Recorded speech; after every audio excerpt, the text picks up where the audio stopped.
He's like, this is my last run. One more ride with LA, and then I'll go back to Cleveland, or I'll go back to Miami, or I'll go to Golden State with Steph, or whatever. So I don't know if you know this or not. When's the last time he had a long-term contract? I thought he'd been doing just 1-year contracts. Well, I mean, when he got to LA, he signed a multi-year contract. Which is what, 3?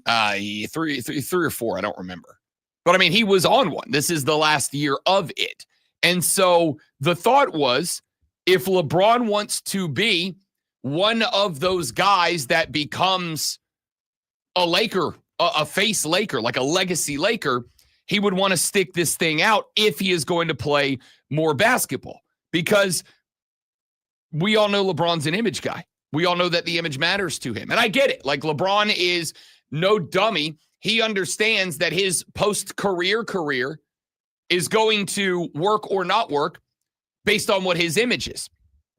And so the thought was, if he wants to be in that, and I'm not saying he's earned it, deserves it, whatever, that's up to you to decide. But if he wants to Laker fans, to LA, be considered like Jerry West, like Kareem, he is a Laker all-timer, he would sign another contract.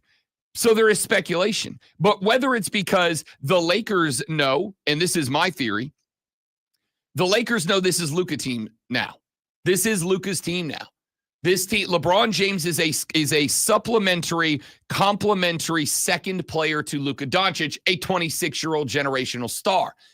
And they may not want to sign him to a long-term contract, at least not that is on par with the amount of contracts or the amount of money he's been paid in contracts in years gone by. That is not a suspicion. That is what I believe is happening. That the Lakers would say, we want to put you at half the value of what you would get if you would go to Cleveland, because we got to pay Luka Doncic. That's our long-term future, and that would make sense. What I do know is at Media Day earlier this week, LeBron James was asked specifically about not playing under a contract, and he said, I'm not really worried about it. I'm dialed in on the team. I'm dialed in on the Lakers. I'm dialed in on being the best teammate I can be. I'm dialed in on, the young guys and the new guys that are on this roster and getting everybody developed. And then yesterday we found out that LeBron James is probably out for a good chunk of the preseason. Nothing specific as to why. My suspicion is, as somebody who suffers... Space Jam 3. Maybe. But my suspicion is, great one, if somebody who suffers from LeBron, I don't know if you know this, LeBron James has a condition, and it's not widely reported on, and I will say that it is largely problematic for those of us who suffer this chronic condition, and this chronic condition does not have a cure. LeBron James suffers, and I've never revealed this on the radio, but I actually suffer from the same condition for which there is no cure, and it does have an impact. It's not male pattern baldness. It is not. Okay. Look at the mane. It could be a wig. I don't know. It is not. The chronic condition that LeBron James suffers from, that I've never revealed, but I also suffer one, and I can tell you, this chronic condition makes it very difficult on some days to show up and be the best that you can be at whatever you do. It is a life-impacting chronic condition that every day you have to wake up and you have to go through a process to handle this condition. It impacts every element of your life, every minute of your life, whether you're thinking about it or not. And the condition that LeBron has that I think is maybe going to dictate his availability in the run-up to the season, that I also suffer from, which does make me struggle sometimes during the show, is a condition, Lonzo, called being over 40itis. Oh, I thought you were going to say being the best at what you do. That's what I thought you were. Nope. I thought you were heading there. Nope. So it is being over 40itis. It is a real chronic condition that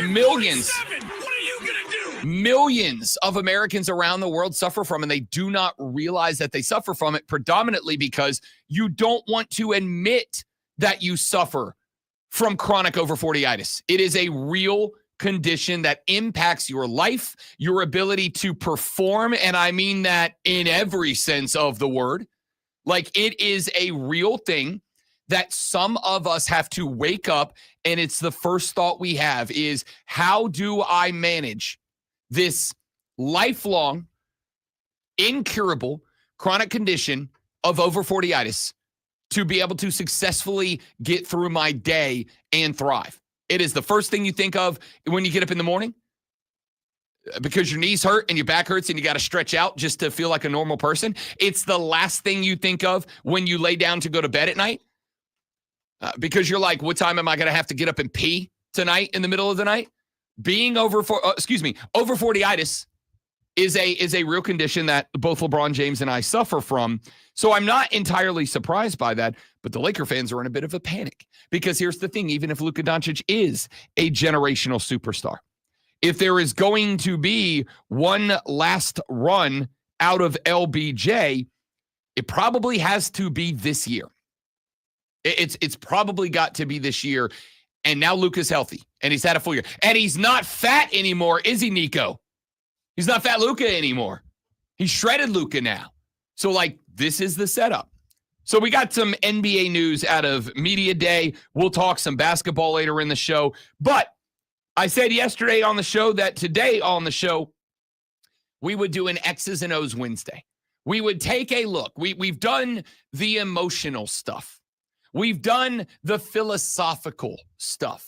We have done the mentality stuff. We've talked about that all week long. At the end of the day, all of that is massively important. None of it matters if you get out onto the basketball court or the football field or the baseball diamond and you have bad plays that are sent in and the guys don't execute the good ones that are. So I would like to spend a little bit of time today discussing what it is that we have seen specifically on the field that has gone right and has gone wrong for the Carolina Panthers, for the Clemson Tigers, for the South Carolina Gamecocks. We can do the same for other teams as well. The Atlanta Braves season, mercifully, is over, obviously, as they were bounced from the playoffs a handful of days ago. We can do a little bit of a post-mortem because I do think there is a little bit of that. This is the reason that I have been saying, love Brian Snicker, appreciate career loyalty, appreciate him for what he did in leading us to the World Series a handful of years ago, appreciate the fact that we have been up until this year a contender in the NL East and in the National League for multiple years in a row. I don't take it for granted, but I do think it is time for some fresh blood in the dugout. I think it is time for some fresh blood, somebody who is a little bit younger and able to connect to the locker room to make leadership decisions. And the reason that I believe that is, I think a lot of the reason for a lot of the failures of the Atlanta Braves is predicated on a lot of poor decision-making out of the manager in big-time games. It is massively important. We'll get to all of that. And we will get to a rumor that started floating around the Panther message boards yesterday. And I do want to talk about this.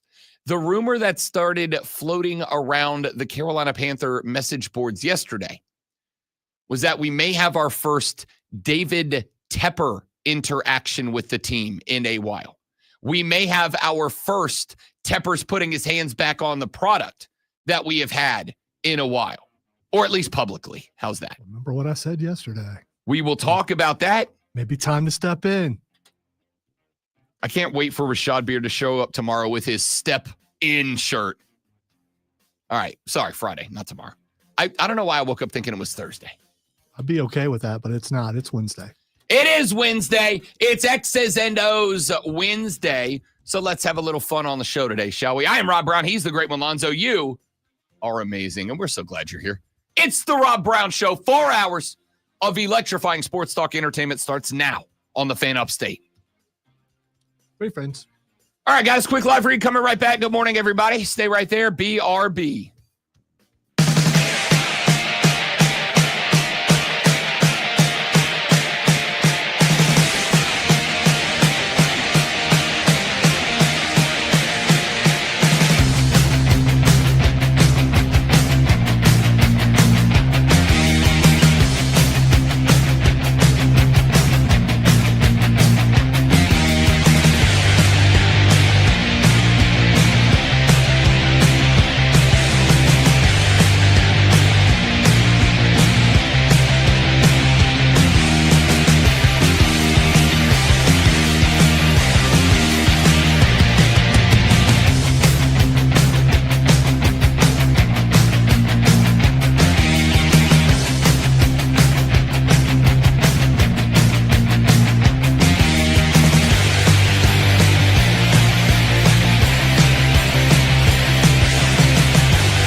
Upstate is your home for Furman Paladins football. Every play, every game, all season. The Fan Upstate. 97.7 FM Greenville, 97.1 FM Spartanburg, and on the Odyssey app. The Paladins play only on the Fan Upstate.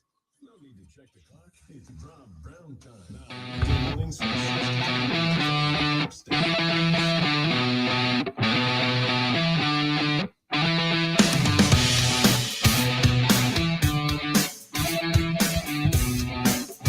If you follow me on Twitter, at the Rob Brown Show, you know that throughout the course of the football season, I will occasionally share a screen cap I took from a football game a couple of years ago.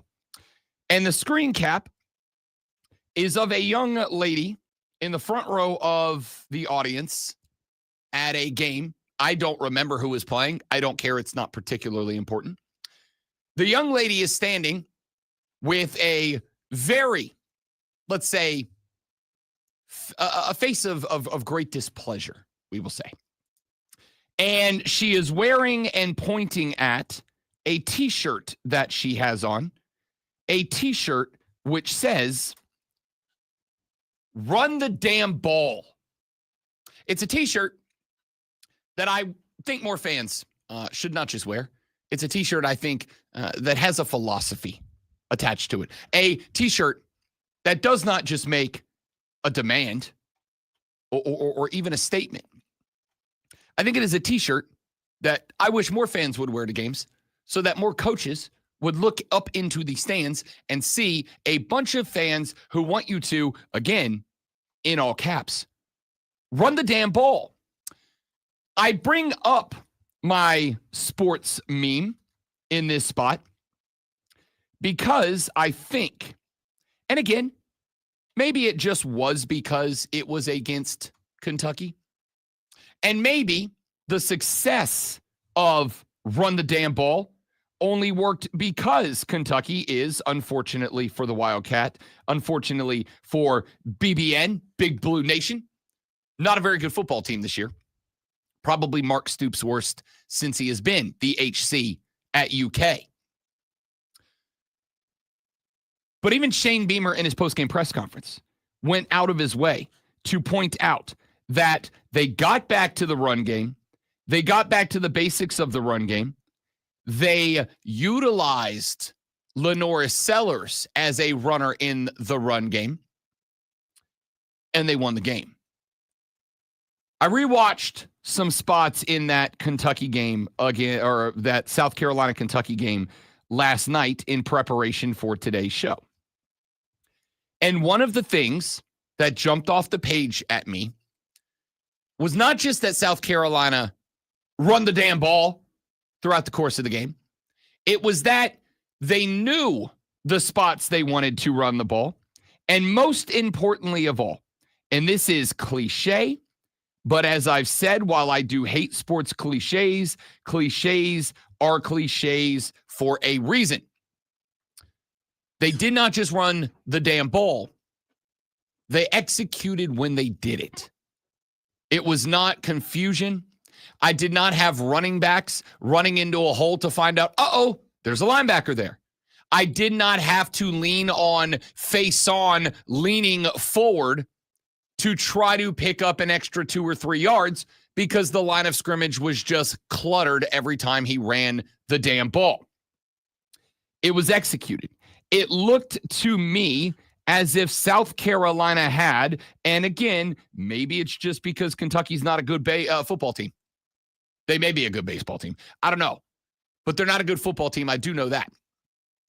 It looked to me as if South Carolina recognized we can outpower this team at the line of scrimmage. So let's take this game to get right with our blocking schemes. Let's take this game to get right with the principles, with the fundamentals, with the body positioning, with the reads, with the understanding of what front results in which blocking assignments, et cetera, et cetera. It looked to me as if South Carolina took advantage of the get right game.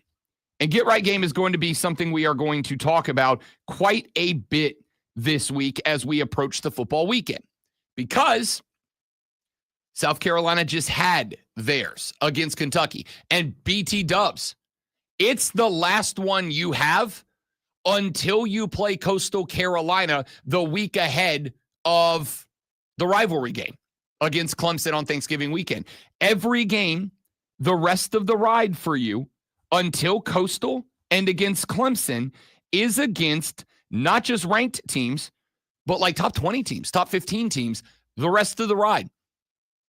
LSU, Oklahoma, Texas A&M, all these teams are teams that at least have been at one point this season ranked inside or well inside of the top 5.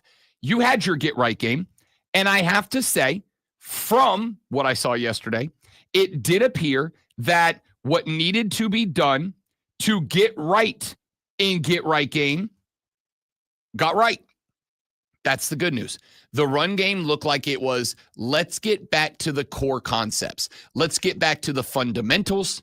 Let's get back to making sure that we have our bodies in the right position. Let's make sure that our bodies are in the right position and we are fundamentally sound in the blocking scheme. Let's make sure that our running backs are understanding here's where the hole is supposed to be.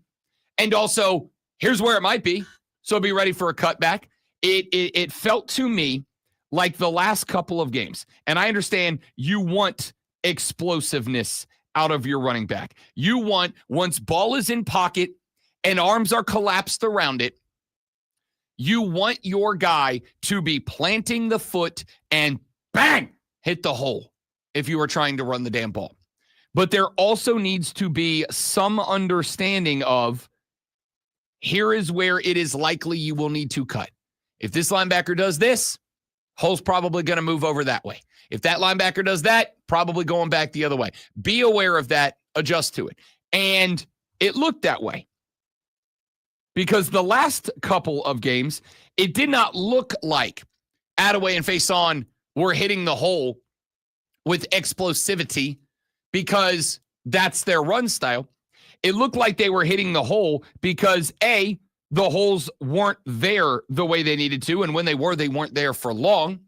And it looked to me like they knew that if they wanted positive yardage in the run game on a consistent level, they were going to have to earn it with yak daddy yads at the line of scrimmage, not because a hole opened up for 7 and then they would pick up the yak yards. That's the opposite of what happened this past Saturday.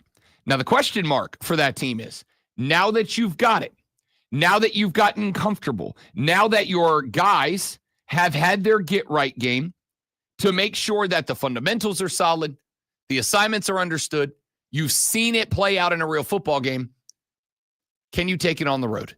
Can you take it on the road down to Baton Rouge, Louisiana? Because I want to be very clear. I've spent the last couple of weeks warning people, I think LSU is a bit overrated. I think they are a good team. I do not think that they are a great team. I think that they are a good team. I do not think that they are a team that is clearly separating themselves from the rest of the pack. I think they're fine. I think they're very good. I think they are absolutely a playoff team. I think they are absolutely a team that probably will be in the playoffs and probably will compete for a good run in it. But remember how 2 weeks ago we did a segment on the show where I said, does anybody through 3 weeks, does anybody see a dominant team in college football? Does anybody see a team that you look at right now and go, there's your national champions? No. And there's nothing wrong with that because I'm a big fan of better parity across college football. I am a bigger fan of entering the postseason not having any clue who's going to end up winning the national championship. I believe that's good for college football, not like it was for many years where you go into any given season and there's like 2 teams. And then there's a bunch of teams that you go, maybe if everything is perfect and they get everything perfect, they have a shot. But it's one of these 2 teams. It's pretty wide open. I think LSU's in the group of teams that play their best ball, absolutely can win a national championship. But on the flip side, I worry you take that too far. On the flip side, I worry, and you go, we all think LSU was a little bit overrated at number 2. And oh, by the way, they just went to Oxford, Mississippi, and they lost to Lane Kiffin, a.k.a. Joey Freshwater, and the Ole Miss Running Rebels. And if you're going to go on the road and lose to Ole Miss, as I said to the lovely Lulu Kesson yesterday on the show, if that team can lose, again, my favorite phrase, it's not that you lost, it's how you lost. If you can lose to Ole Miss and not lose because they're a better football team, I do not think that Ole Miss is position to position, unit to unit. I don't think they're a better football team. I think their offense was set up for that game. And I think their offense was set up for that game because they found a young man by the name of Trinidad Chambliss who stepped in 2 weeks ago and has been a revelation at quarterback. Doing what? Playing Lenore Sellers football. Playing the football Lenore Sellers can be. So that to me says this is a winnable game for the Gamecocks. But in order to get there, you need to do 2 things. Number 1, listen to that lady in section 111, row 1, seat C, with her t-shirt that says run the damn ball. And the reason you need to do that is to make sure that the LSU defense, with a very good linebacker core, is obligated to stay home and treat you honestly. Why? To allow the edge to open up for the North Sellers. And then there must be designed runs. Run the damn ball, but more importantly than just run the damn ball with Lenore's, just like you did against Kentucky. You want to beat LSU? That's how you do it. There's your X and O. Run the ball well, stick to the fundamentals, make LSU play you honestly up front so that Lenore's can be a weapon, because Trinidad Chambliss just gave you the blueprint to beating LSU. But you've got to do it in Baton Rouge, unlike Ole Miss, who did it in Oxford, which means you have to be perfect. That's not a question. That's a statement. Back after this on the Rob Brown Show on the Fan Upstate. I think there's a possibility of that, Patrick. I know that Shane Bieber actually addressed that in his presser earlier this week, and he said not that he's not there yet. There's a chance he gets there, but he's not there yet. But they do trust him, and they do want to get him more touches, more opportunities. So I wouldn't be shocked to see that happen probably later on in the season. Be right back.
It is the Rob Brown Show on the Fan Upstate.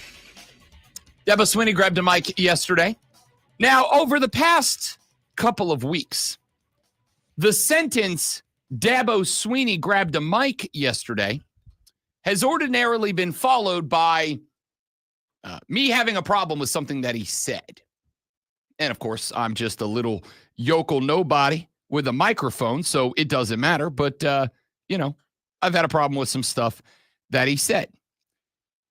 One of the things that I have brought up over the past couple of weeks, I think Dabo has utilized certain things to attempt to shield himself from criticism. Many of you Clemson fans fired back at me that you believe that Dabo Swinney was shielding the football team. He was willing to say and do things that he knew was going to cause a bit of an uproar because it would shift the conversation away from the football team and the shortcomings of a team that was supposed to be laden with national championship caliber talent, and it would shift the attention over to him. He was willing to step into the line of fire in order to shield the boys in the locker room while they figured it out. And we will find out if that is the case because, hey, here's that word again, get right game this weekend against a outmatched, outgunned, and I believe out-coached North Carolina team. So, with that being said, we'll see if Clemson gets right. But Dabo Swinney grabbed a microphone yesterday, and he had this to say. From a big picture standpoint, I mean, it's just been a coaching failure, honestly. I mean, that's the best way I can say it. I mean, we have just failed as coaches. I'm not taking accountability away from the players. I mean, they got accountability in this too. I mean, you got some guys that got to play better. I mean, they're not just on scholarship anymore. I mean, some of these guys are paid a lot of money to perform, and everybody's got accountability. But I mean, it's just an absolute coaching failure. That's just, I don't know other way to say it. And I'm not pointing a finger, I'm pointing a thumb. I mean, it starts with me because I hire everybody and I empower everybody and equip everybody. And when players don't play to their potential, to me, that's coaches. That's on us. Yeah. Yeah. And again, I don't like to hand out flowers for saying and doing what you are supposed to say and do, right? Like you don't get brownie points. You don't get bonus points because you said or did the thing that is expected of you. It is not something that I go, oh wow, I'm so proud that the head coach grabbed a microphone and said, it's on me. I'm accountable. I'm the guy. At the end of the day, whatever happens out there on the football field, whatever results we get, it's on me. Like, yes, you're the head coach. Of course. We all know that. The reason this feels significant to me is because it is the first time in over a week since Clemson took their third loss in 4 games, since they had their worst start since 2014, and since we got to the point where Dabo had to say something else that felt very obvious, which is we're not winning the national championship game this year. It feels to me as if this is the first time that there has been some level of it's on me since they went 1-3 to start the season and got to a point where Dabo said the other obvious thing of we're not winning a national championship this year. And while I do not think that Dabo Swinney has ever been a guy who has shied away from whatever the results of any game or any season are ultimately on me as the head coach, I think like with any of us, it's a hell of a lot easier and more fun to say the results of any given game and season are on me when the results of any given game or season are wins 10-2, 11-1, 12-0 seasons, national championship appearances, and victories. It's a lot easier. It is much tougher for anybody when things are going poorly, when things are going badly, to step in and say, it's on me. This failed. We did not reach our goals, our accomplishments. Therefore, this is on me. So I'm glad that happened. I'm not going to celebrate that he said it. I'm not going to come in here and go, how brave of Dabo to say, my job is my job and my job's not going well right now. But I will say it is a change in the conversation. It is a change in the tonality of Dabo Swinney than what we have heard over the past few weeks. Do you think that possibly someone above him had a talk with him? I think for a lot of coaches, my answer would be, yeah, probably. I don't think so here. I think Dabo Swinney, by way of A, making Clemson, I mean, they are what they are because of him, and B, the levels of success. Like, I know I kind of got onto him a couple of weeks ago when things were going very poorly. And like I said, I think he utilized a couple of different phrases to shield himself from criticism, or if you want to believe the Clemson fans, shield the team from criticism by absorbing it himself.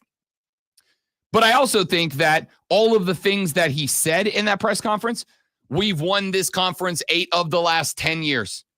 We have been 10-2 more than we've been anything else. We have been to the playoffs a whole bunch of times. We have been to the Natty 4. We have won a pair of them. I do think that Dabo Swinney, for right now, has a very long leash attached to him. Like, you do what you think you got to do to figure this out. I think that he has, as of right now, more than any coach that's not named Smart, Day, Key. That might be it. Like, outside of a list of coaches that if I sat here and think maybe I could come up with more, but I doubt that I would need all the fingers on both hands to put that club together. More than most other coaches, I think Dabo Swinney is a guy who has unchecked, unsupervised, unmanaged control over everything in the football program. I absolutely do.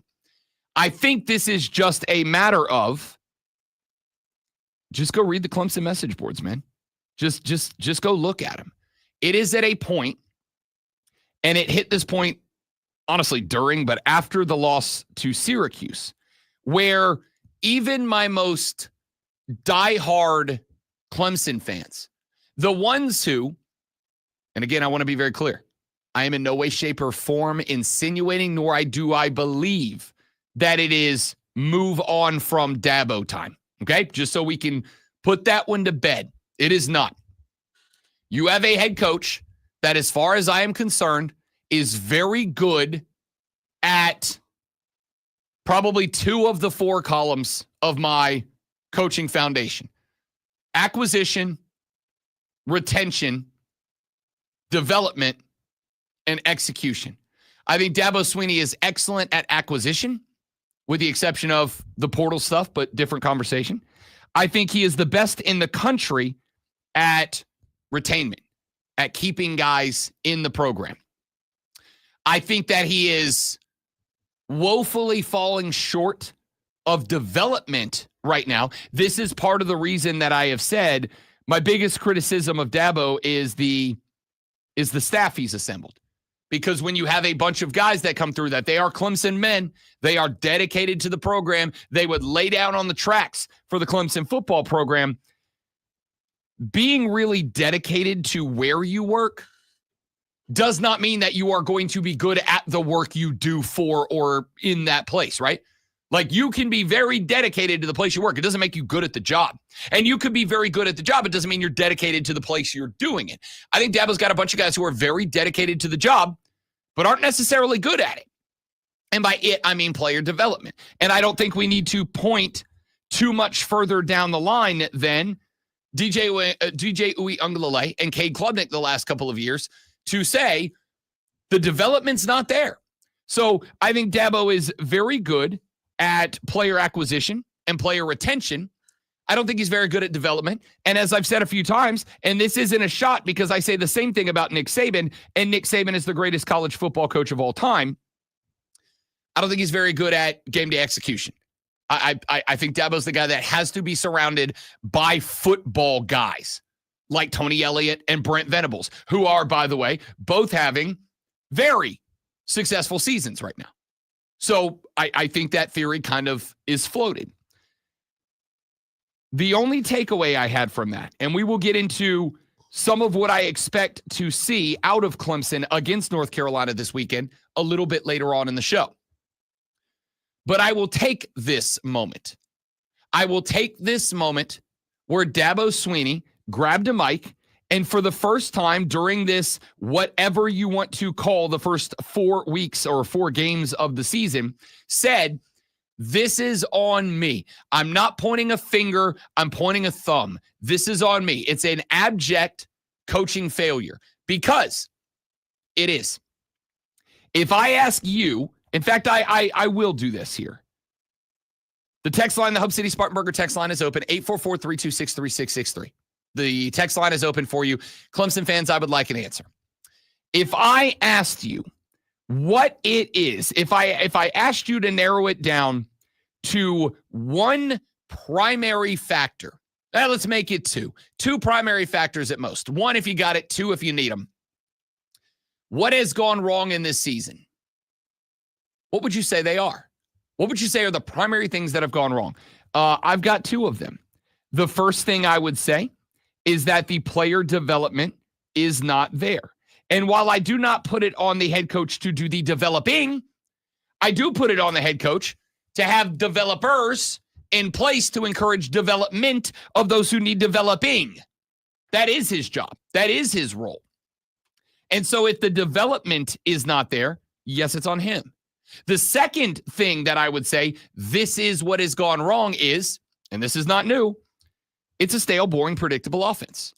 It just is. You can watch this team, and if you have been paying attention to this team for the last 2 or 3 years, you can pretty much dial up on any given situation. Here's in the family of plays that we are going to run next. When I used to cover Florida State, when I lived down in the Florida Panhandle, they had a run where Bobby's kid, Jeff Bowden, was the offensive coordinator at Florida State.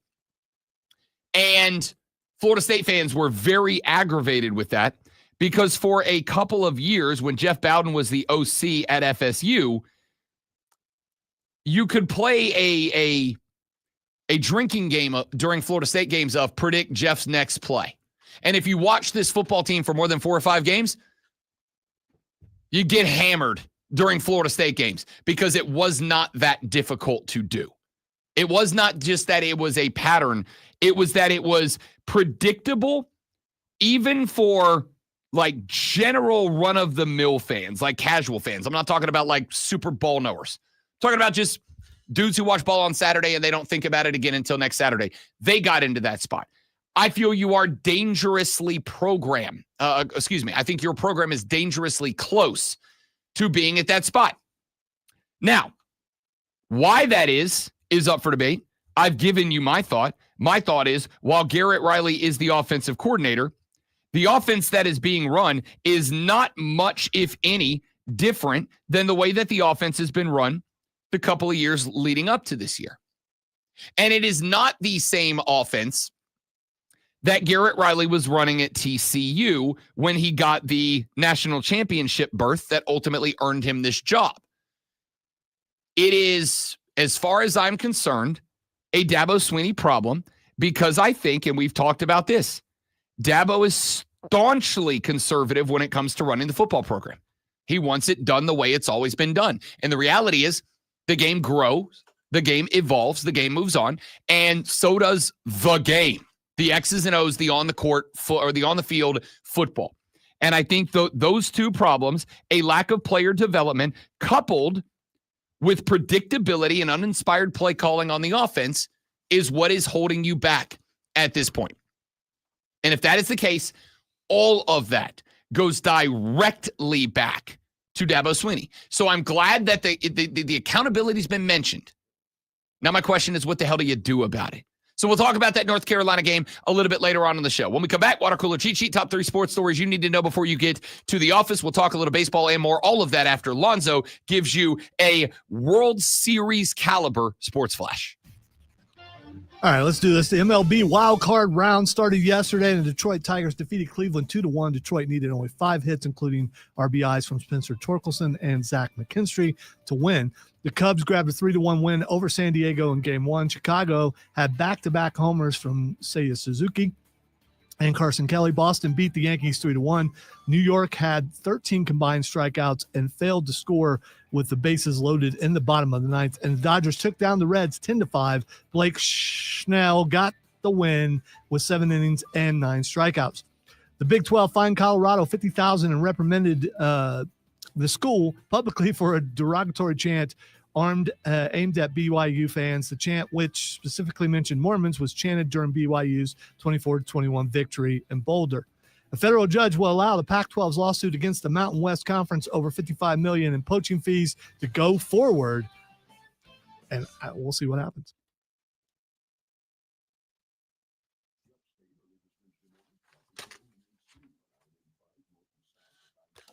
It's going to be a rough one.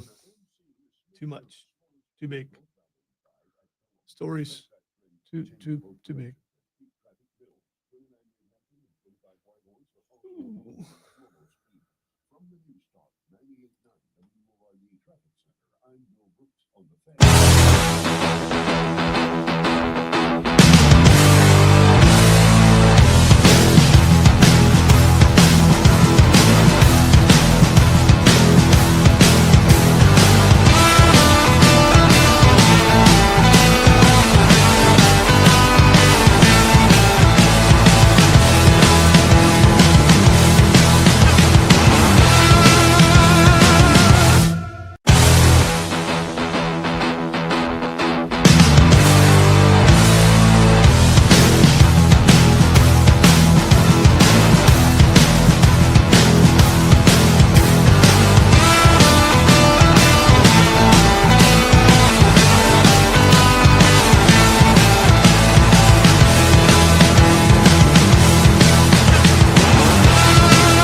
Listen on the Odyssey app. Search the Fan Upstate.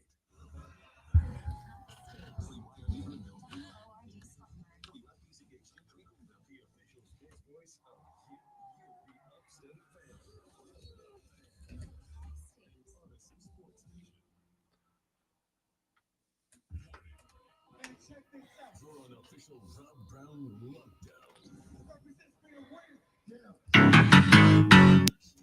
Manufactured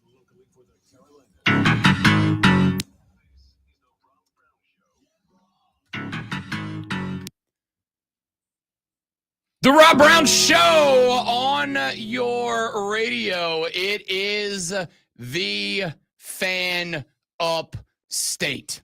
Rob Brown, the great one, Lonzo, and you. We got 3 hours left. It is Wednesday. You know what Wednesday is? Wednesday is a day where we have like a combination of looking at what was and evaluating what is to be.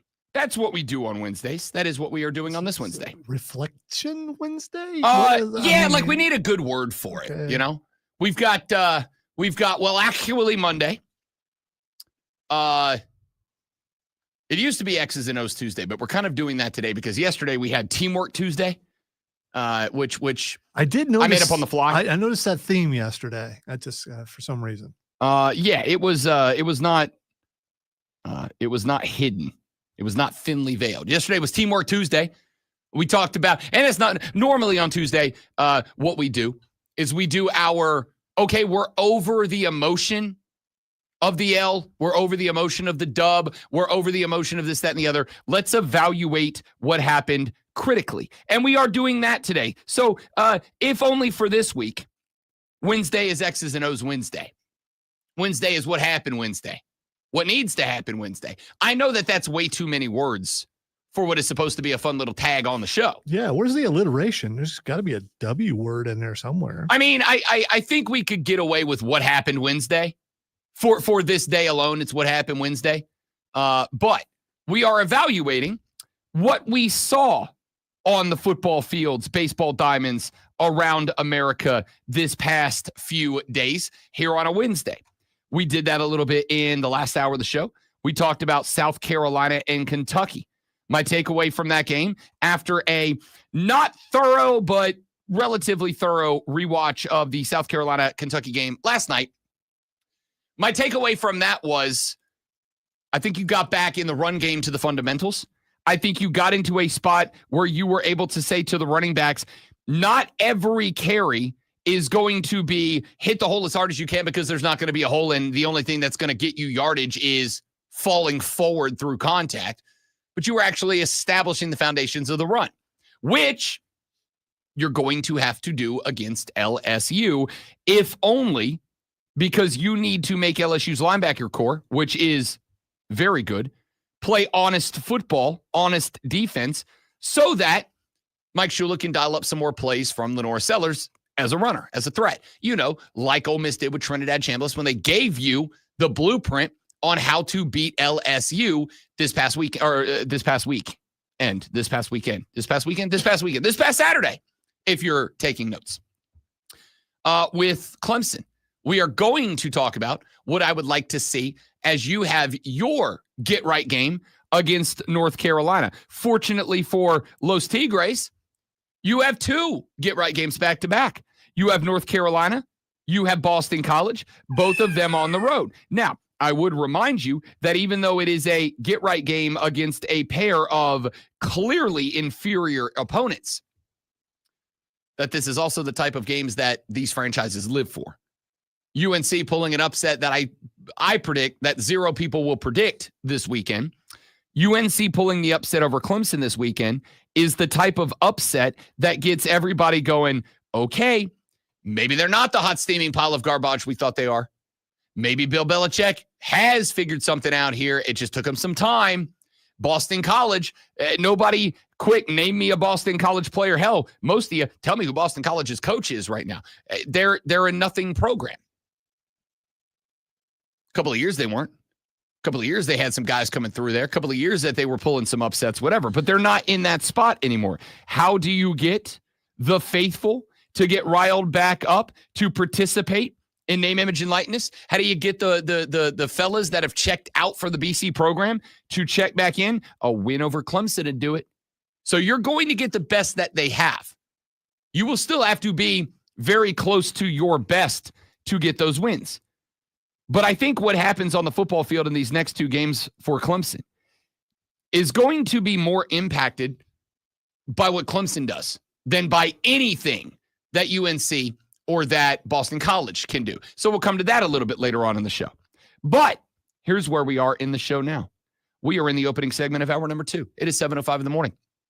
You have less than 55 minutes until you have got to be to the office. Less than 55 minutes until you've got to get checked in, logged in, respond to all those passive-aggressive emails your boss sent yesterday because you weren't doing your job because you were sitting there watching baseball all day because baseball is awesome, and then you've got to get to work, which effectively means kill time until tomorrow night when football starts again. I get it. I understand. I'm here to help. That is why Lonzo and I, every morning just after the beginning of the 7 o'clock hour, do this. Are you ready for the playbook of the peculiar, the almanac of the absurd, and the encyclopedia of the extraordinary? Well, you better be, because we're diving headfirst into the 3 top stories that will have your coworkers saying, "No, Colonel Sanders, you're wrong." even before they take their first bathroom break. No. Here we go. Welcome to the water cooler cheat sheet on the Fan Upstate. Tis indeed the water cooler cheat sheet, the top 3 sports stories you need to know before you get to the office and start killing time until football starts up again. That's what you're doing. Let's just all be honest with each other, shall we? So when you walk down that long hallway and you go hide in the corner of the break room so the boss can't see you, so that you and Jim from Accounts Receivable can talk a little sports together, this is what you'll be talking about. Item number 1. The Major League Baseball postseason is underway. The wild card round, the format for those of you that may be unfamiliar, a best of 3 series, all 3 games hosted by the higher seeded team. We got those games underway yesterday, a quad of games that put 4 teams on the brink of elimination. The first team on the brink of elimination, the Cleveland Guardians. They take a 2-1 L against the Detroit Tigers. Not a huge shock there because maybe baseball's best pitcher, Tarek Skubal, was on the bump for the Detroit Tigers last night. How about this stat line? 7.2 innings, 3 hits allowed, 14 strikeouts, 1 run surrendered. He pitched a beauty. And it was not a bad performance on the other side from Gavin Williams for Cleveland. 6 innings, 5 hits, 2 runs allowed, struck out 8, just 1 walk on 88 pitches. Skubal, by the way, went 107 pitches. You know what that says to me? When they let their ace go out there for 107 pitches at a point in baseball history where teams are very rarely allowing pitchers to go out there and hit the century mark, it says to me Detroit viewed this as a must-win game. It said to me that they understand that while game 1 is important, they may very well be underdogs in games 2 and 3. And obviously in a best of 3 series, that would mean that they are cooked. That says to me that this team is aware that they needed to give themselves a chance to close out in 2 or 3 and not have their backs against the wall. They got what they needed out of Tarek Skubal. Now, if Detroit can move on, he effectively gets 5 days of rest before he would have to go in game 1 of the next round. That being said, it's not like Detroit did a ton offensively. They had just 5 hits. They had only 1 multi-base hit. It was from Riley Green. He had a double, and that was really it. No dongs, no nothing else. They were 1 for 8 with runners in scoring position. They ended up with a couple of hits here. Spencer Torkelson singled to left in the first to give them a 1-0 lead. Cleveland would get it back in the 4th, tied up at 1-1. And then McKinstry had a sac bunt laid down that scored Riley Green in the 7th. And that was it for the Detroit Tigers last night, but it was all that they needed. In the second game of the day, the Cubbies at the crib, friendly confines, Wrigley Field, ended up with a win over the San Diego Padres, 3-1 your final. Matthew Boyd, 4.1 innings, 4 hits, 1 run allowed, K2 in his first playoff start of this postseason. The Cubs would go on to use 5 pitchers in this game who surrendered a total of 4 hits to San Diego. This game is interesting because the Padres were my second favorite team out of the National League, to make the World Series. Part of the reason why? Small ball excellence. I thought this team can hit the ball and get on base as well as anybody else. They're not going to rely, as the Yankees are, as the Mariners are, on sluggers, on dongs, on power shots. They're going to rely on playing small ball. They had the opportunity to do it yesterday at Wrigley, and they just failed. 4 total hits for San Diego. You pile that on with Pivetta giving up back-to-back dongs to Suzuki and Kelly in the 5th inning of play. They took a 2-1 lead at that point. Nico Horner would hit a sac fly to center in the 8th to score Dansby Swanson. 3-1. There's your final. San Diego could do nothing with the bat. They now face elimination today. Red Sox get a 3-1 win over the Yankees. Best game of the day yesterday. Garrett Crochet went out 7.24 hits allowed, gave up just 1 run, K'd 11. It was Max Fried that I feel the worst for.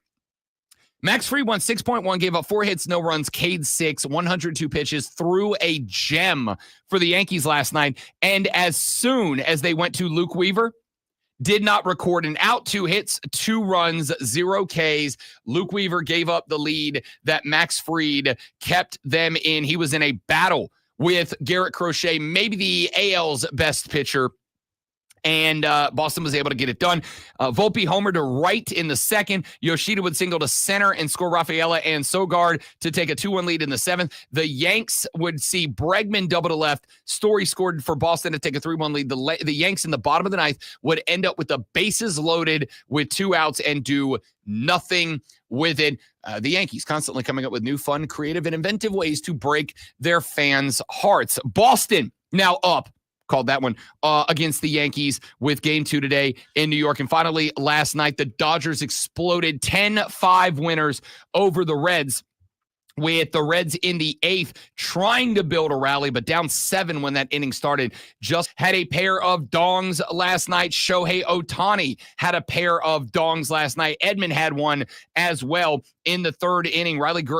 Hunter Green, my K-Prop King, giving up 3 home runs yesterday in his start.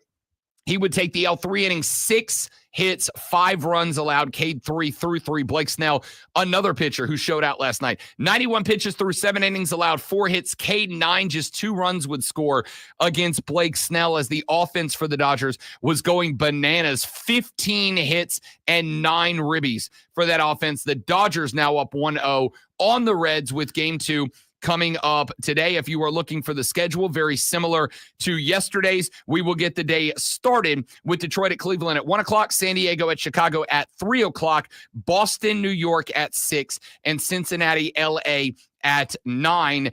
Whatever game 3s are necessary on Thursday, as of right now, they are scheduled to take place at the same time as their game 2 components today. Let's get to item number 2.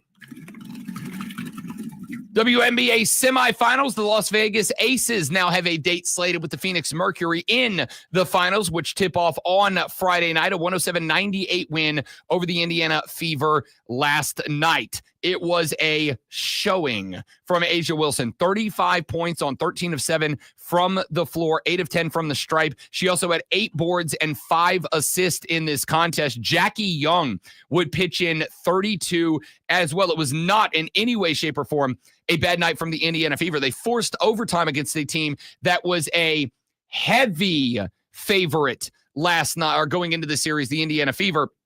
Remember, this is a team that was down 5 opening day players. They had to, at multiple times this season, utilize the emergency player clause that lets you just sign somebody because you don't have enough of somebodies to go play basketball. Even with that lineup, 27 out of Odyssey Sims, Aaliyah Boston added 11 with 16 boards last night.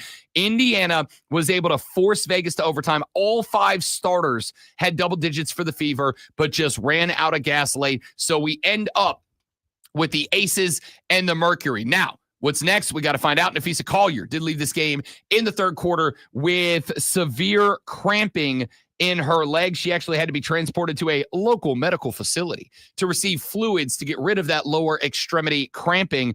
She walked in the 3rd quarter. Obviously, we'll see what happens next with her.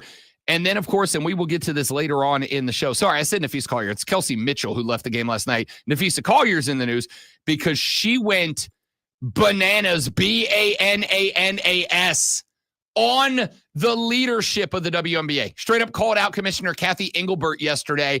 And this was interesting because it obviously started a bit of a feud between her and Kathy Engelbert, and then a ton of WNBA players, including Angel Reese, including Paige Buckets Beckers, and others, all said we are in Nafisa's camp. So now there is open rebellion of sorts between WNBA players and WNBA leadership, and this is going to be very interesting. I will talk about that a little bit later on in the show. Not necessarily because I know there's a ton of WNBA fans, although I know there are many, more along the lines of this is going to kind of be an interesting case study. Could this lead to a point where in the future, other athletes in other leagues start to strike out against commissioners who they do not feel are acting in their best interest? We'll find out. But before we get there, let's get to item number 3. The business side of college football is oftentimes boring, and I have been told many times that it is not something I should prominently feature on the show because most of you don't care about it. However, as I have also said many times, that while you may not care about or be entertained by the business side of sports, the business side of sports is massively importante, and it is massively importante because it shapes the future, man. It shapes what is going to happen in this sport in years going forward. We do have a new business of college football story that is broken. A federal judge has allowed the Pac-12 Conference's lawsuit against the Mountain West Conference over $55 million in poaching fees to go forward. For those of you unfamiliar with this story, the nuts and bolts are this. Once all them teams left the Pac-12 to go over to the Big Ten, it left a situation where the Pac-12 had 2 teams remaining in it. How did they pick that up? Well, they called a bunch of teams in the Mountain West. So would you guys like to jump up to a previously Power 5 conference and try to help us build this thing back into a Power 5 conference once again? So a number of teams, Colorado State, Utah State, San Diego State, Fresno State, Boise State, all set to leave the Mountain West and join the Pac-12 starting next year. Well, the Mountain West, in the contract they had with all of those teams, have a clause that says, if you leave before the expiration date of this contract, the conference that signs you will owe us $10 million for the first team they pick up and $500,000 for every additional team. Add on to that the $17 million plus in exit fees that the schools were as a group responsible for. It tallies up to $55 million. A lawsuit brought against the Pac-12 from the Mountain West to gain that was countered by a lawsuit by the Pac-12 to say, no, that rule is not legal, nor is it enforceable. The Mountain West made a motion to dismiss the suit. Judge Claudia Wilkins said, no, the Mountain West motion to dismiss the case is not granted, meaning that the Pac-12's argument that those contracts are unenforceable or illegal outright can go forward at this point, meaning that there is now a reality where the Mountain West Conference sees the biggest names in that conference, Colorado State, Utah State, San Diego State, Fresno State, and Boise State, all leave. They get zero compensation for it. The Pac-12, while it obviously will not reach the stature that it was when it was America's oldest power conference, it did get better.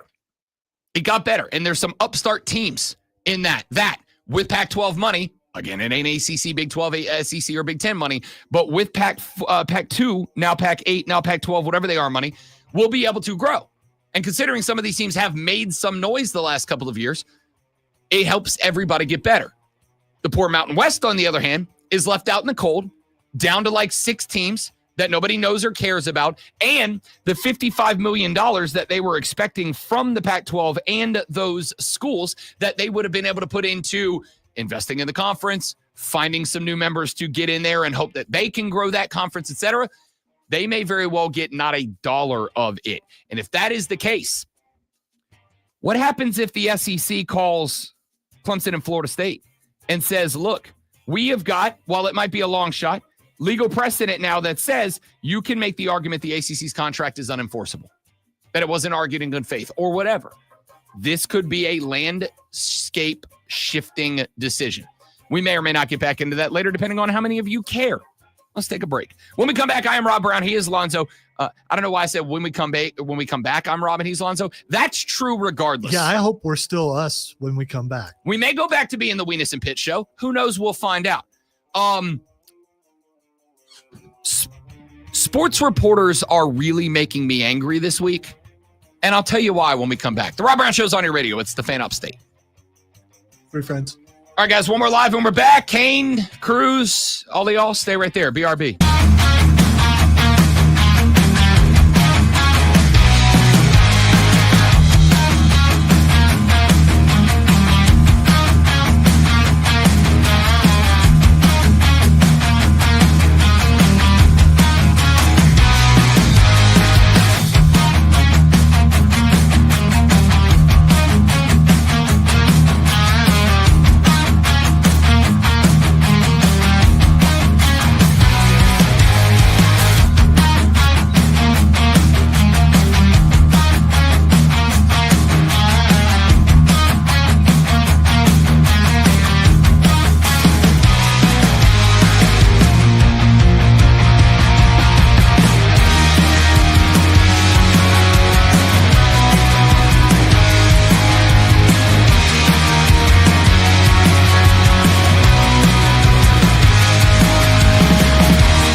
When the Associated Press poll dropped on Sunday, I knew that when we came in on Monday, we were going to have an interesting conversation.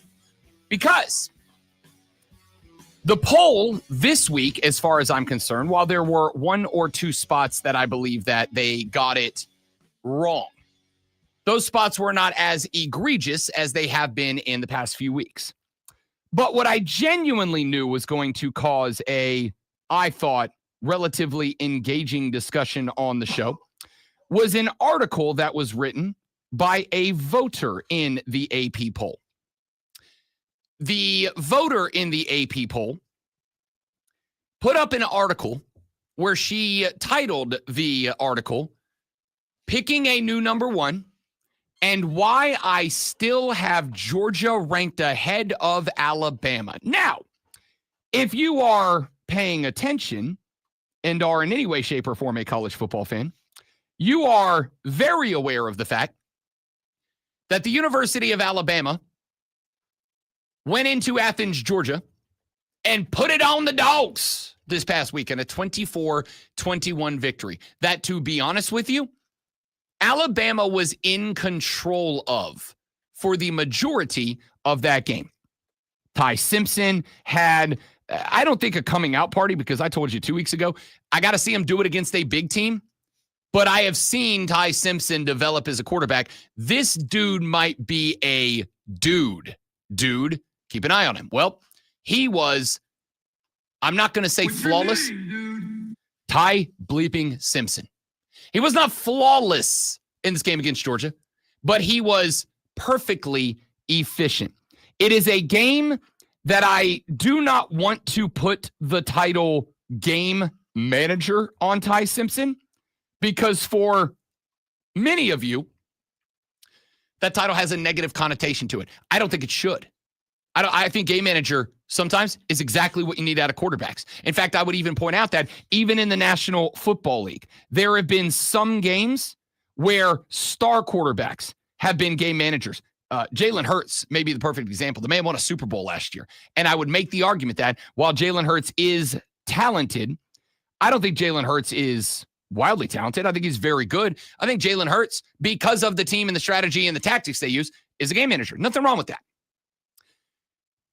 Bama beat Georgia, and I had an AP voter on Sunday night put out an article in which she proudly proclaimed that even though Alabama not just beat Georgia, but convincingly, yes, it was only a field goal game, but again, Alabama was in control of that game. She still said, we're going in. I said that while I do my best as a member of the media and as somebody who is impacted financially, career-wise, every time that some of you go out there and say, well, everybody in the media is just out to get clicks. You're just out to bait people, to troll people, to get people raging and respond to you. That is a problem for me because I don't play that game. Never have, never will. In fact, have butted heads with direct coworkers who I believed were playing that game, and I called them out for it, and they didn't like it that much. Well, I said on Monday, I think that is exactly what this individual is doing. I think this is exactly what this person is doing. I think this person said this, not because it is the right call or they think it is a good thing to do. I think they said this because they knew people like me were going to say their name on the radio the next day. And as the old expression goes, any publicity is good publicity. Bad publicity is still good publicity. Well, I was rolling through some of the sites that I follow for college football yesterday. And while doing so, I came across an I'll get this right, a USA Today article. I'm good at this. Some journeys, it takes a few steps and you get there. So yeah, the journey of 1,000 miles begins with a single step. I took 5 of them right there. We arrived. I saw a USA Today article, and for what it is worth, traditionally, USA Today has actually been one of my more preferred media outlets because I do not think, and this is the reason why people don't talk about USA Today all that much, USA Today does not, to me, lean into the clickbait. That is why Bob Nightingale has been writing for this organization for 1,000 years and is my favorite baseball guy. He is, and I've had him on our Saturday show, which used to exist, 100 times. Bob Nightingale is not a wildly energetic, entertaining person. Bob's a guy who friggin' knows ball. And when he writes, he doesn't write to enrage you or engage you. He writes because this is what is happening in baseball. And he's got great analysis on it. And I feel like we're getting away from that. And I feel like it's a problem. As I was scrolling through USA Today yesterday, I found an article that came up from Matt Hayes, who I have also had on the Saturday show. And I also like, which is why this article to some degree disappointed me. The reason it disappointed me is he writes an article about the Auburn Tigers. Now, Auburn lost to Texas A&M. Texas A&M's a good football team. I told you that before the season was starting. That if Marcel Reed works out to be a dude, Mike Elko's a football guy. I am absolutely giving credit to coaches that are football guys. This A&M team is going to be good, and you know how I feel about the Colts. Was it them that cheated? I can't remember if it was that game. It is that was the Oklahoma game. Okay. That Auburn also lost. All right.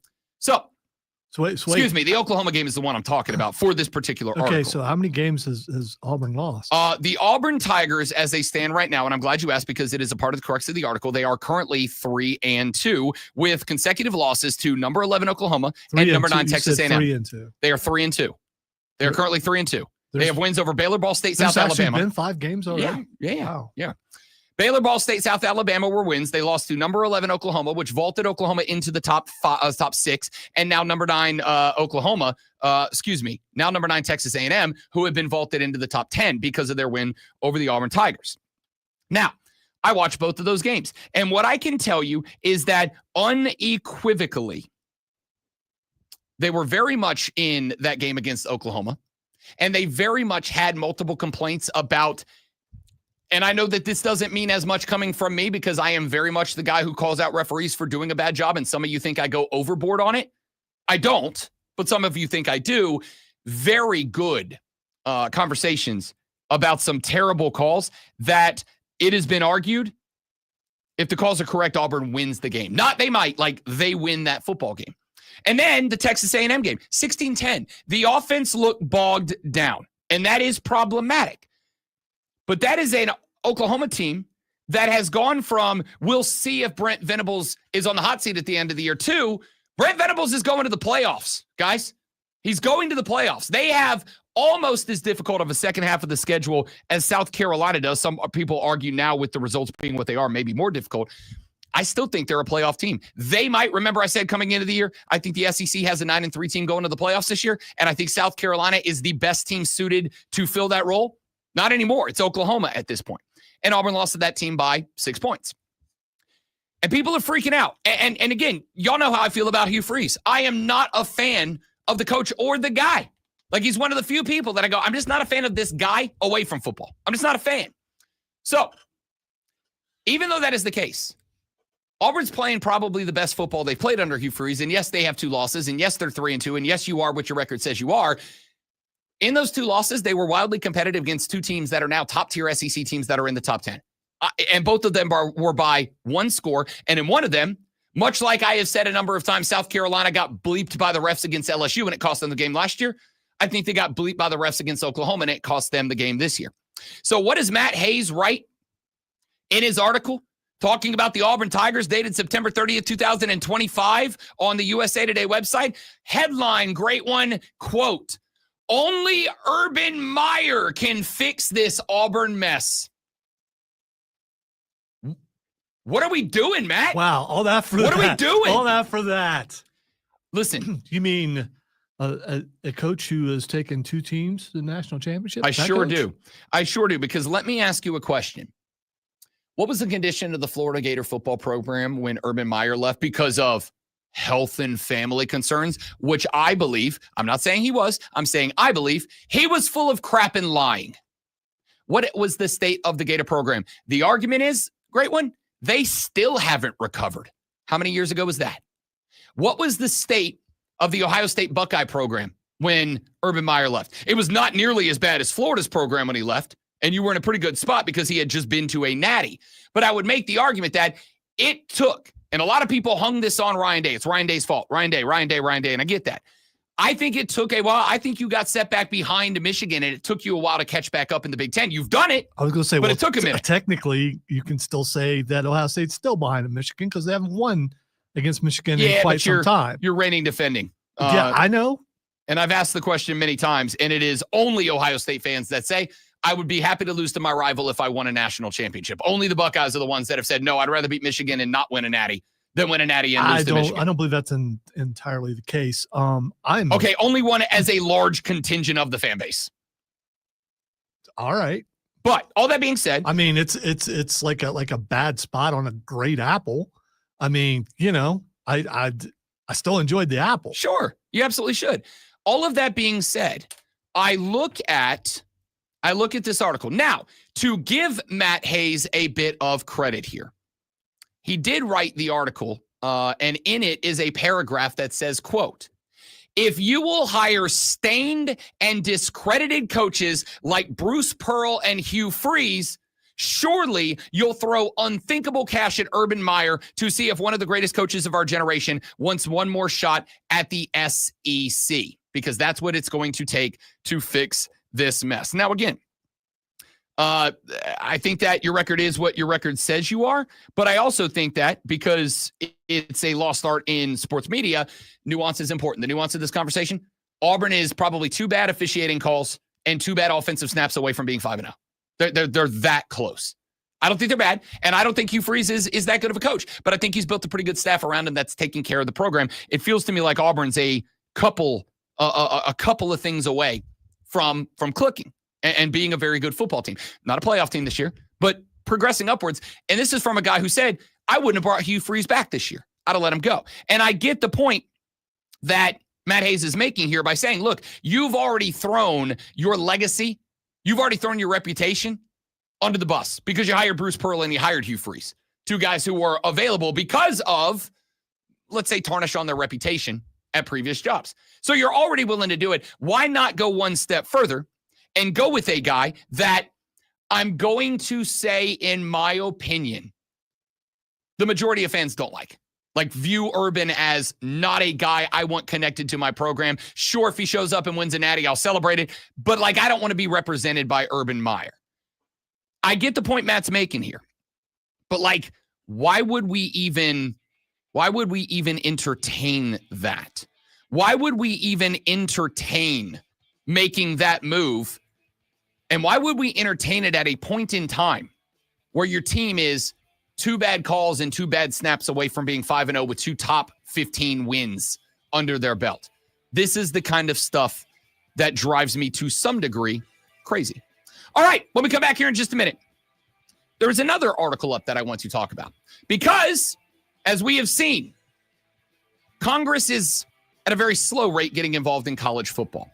Well, the House of Representatives put forward their next version of the SCORE Act.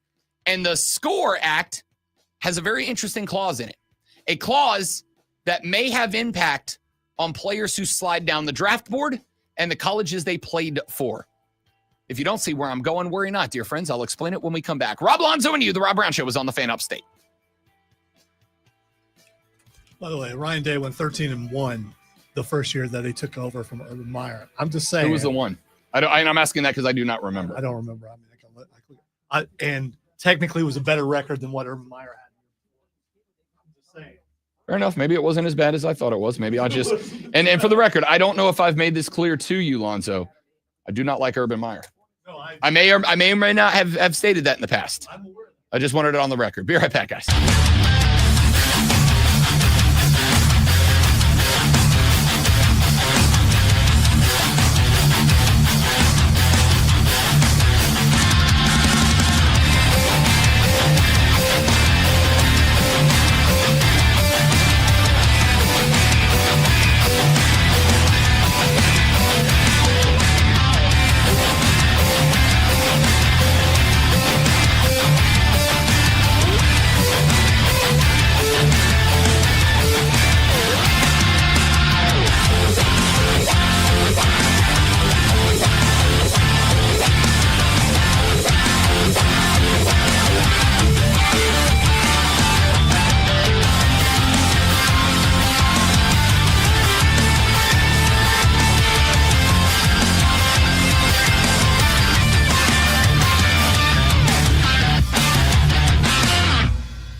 Just anybody. Just not you. I mean,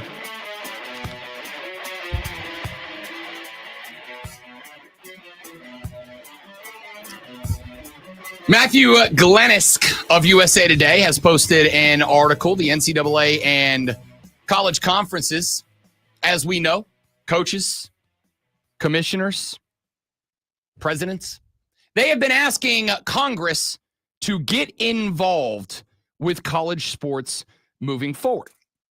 Part of the reason why is without antitrust laws and exemptions in place for the NCAA and college football, you have basically created a world where the NCAA can lay down restrictions, rules, guidelines, protocols, and athletes can challenge them. And as we have been telling you about every time these stories pop up, guys like Diego Pavia have been laying these challenges down and doing pretty well. And it has created, as I asked about a couple of weeks ago, actually not even a couple of weeks ago, last week, when the next athlete won a lawsuit allowing them to not count their JUCO years and basically play more time for the Indiana Hoosiers. I said, if this is going to be struck down with the judge's rationale of this violates antitrust laws, then does that not create a world where every NCAA rule can be challenged with the challenge of this does not meet, this does violate, antitrust laws. And that creates a situation of concern, I think, for the NCAA. This creates, I think, concern for everyone who wears a suit involved in it. This is why everyone from the president of the NCAA all the way on down to coaches have gone to Capitol Hill 1,000 times and said, we need y'all involved. Because if Congress does not get involved, we can't do anything. Everything's getting challenged. We're spending a ton of money in legal fees, and we're losing more of these cases than we are winning. It is creating an unsustainable environment. And even as somebody who is pro NIL, pro portal, pro player empowerment, etc., I do also recognize and understand that, because nuance matters, like there has to be a way for the NCAA to put down restrictions that work for everybody, but also make it viable. Because as I've said 1,000 times, even I don't want 31-year-old college football players. I don't want to see guys who are good but not quite NFL good out there as 28-year-old men competing with 17-year-olds, or creating a world where we don't have 17-year-olds because these guys are staying on scholarship for 6, 7, 8, 9, 10 years at different colleges. There has to be a balance in there somewhere, which is why I have said I like the concept of, and we can debate whether it should be 5 or 6, but I like the contract of once you graduate high school, we're putting down a 5-year rule. You have 5 years. You can play them. You can sit one. And hey, if you're in your final year of eligibility and you get hurt, I'm sorry, it sucks, but I can't have you here at 26 years old. Like, it can't happen, right? But again, all of that, no matter what concept we go with, Congress will have to be involved, or they will have to give antitrust exemption to the NCAA to be the primary and only governing body of college football. But of course, that would have to come, much like it does with the NFL, the NBA, the NHL, et cetera, that would have to come from a spot where players are now employees and they are allowed to unionize. Blah, blah, blah, blah, blah. Congress is starting to, in a very slow way, I was trying to come up with a more fancy word there, in a slow way, get involved. Republicans back in July put into order their version of the SCORE Act. On Monday, 3 Democratic senators introduced their response. It is called the SAFE Act, the Student Athlete Fairness and Enforcement Act. And there is a lot in this thing, but there are a few things that really stand out about this. Here's one. Section 202 of the bill says that if an athlete can get drafted and does not like what ends up happening, they can go back to college as long as they do not receive compensation for the pro league and as long as they declare their intention to return to school no later than 7 days after the draft. So let's say theoretically, Shedeur Sanders throws his draft party. He does not get selected in the first or second or third or fourth or fifth round, and he gets picked by the Browns. Let's say Shedeur Sanders does not want to play for the Browns. Or Shedeur Sanders believes, well, I didn't get drafted where I thought I was going to get drafted, so I'm going to go back to college. I am going to go back to college and play another year and try to get better and get ready and do better next year. I do have a problem with this, but the problem is not the protection of the college football player. The problem is from the perspective of an NFL fan. We know how important draft picks are. We know how valuable, even though they are usually used for trading purposes. There's a reason they're used for trading purposes. A fifth-round pick can absolutely make it. Hell, a seventh-round pick can make or break a team. The New Orleans Saints, when they made their Super Bowl run, Drew Brees was the reason, but Marcus Colston was the reason. A man drafted in the seventh round out of Hofstra. Could you imagine a world where Marcus Colston says, yeah, even though I'm only playing at Hofstra, I know I'm better than a seventh-round pick. I'm going back to school. And especially now with the college transfer portal. I'm going back to A&M, but then bang, I'm immediately hitting the portal and I'm available. Hey, you guys know that I'm at least a fifth-round NFL draft pick. Let me go somewhere else that I can bump that up. It's just business. I mean, if you're going to make more money where you're at, why would you go somewhere else? No issue with that from the perspective of the players, because again, I am almost always going to be player empowerment. If it creates a situation much like NAL did, where a player has the ability to utilize the brand that they build, whether it is by playing football or being great on social media or whatever, to earn more money, I think they have the right to do it without the colleges paying them to do so. Rev share.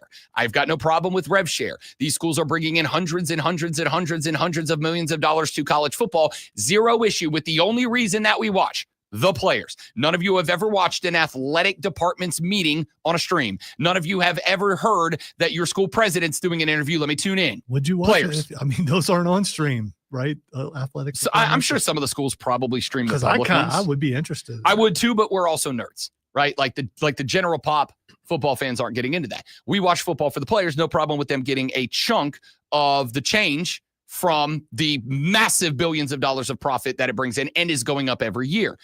The issue that I have with this one is not for the college players.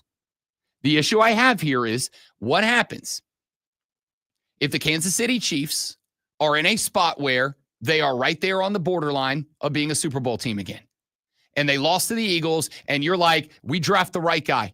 We just need a wide receiver. We just need a running back. We just need a left tackle. We draft the right guy who can come in and start. And we think we think we're in a good spot. And Kansas City selects in the 6th round of the NFL draft an unheard of but dominant at the FCS level offensive tackle out of Montana. Bye-bye, Juwan Taylor. Absolutely. But then that kid goes, yeah, no, I'm better than that. Even though it's the Chiefs, I'm not a 6th-round guy. I know I'm a 2nd or 3rd-round guy. I'm going back to Montana. What compensation do the Chiefs get out of that? Because I'll tell you right now, getting another 5th pick back, that doesn't help me right now. My window's open. I need that player now. I need a left tackle now.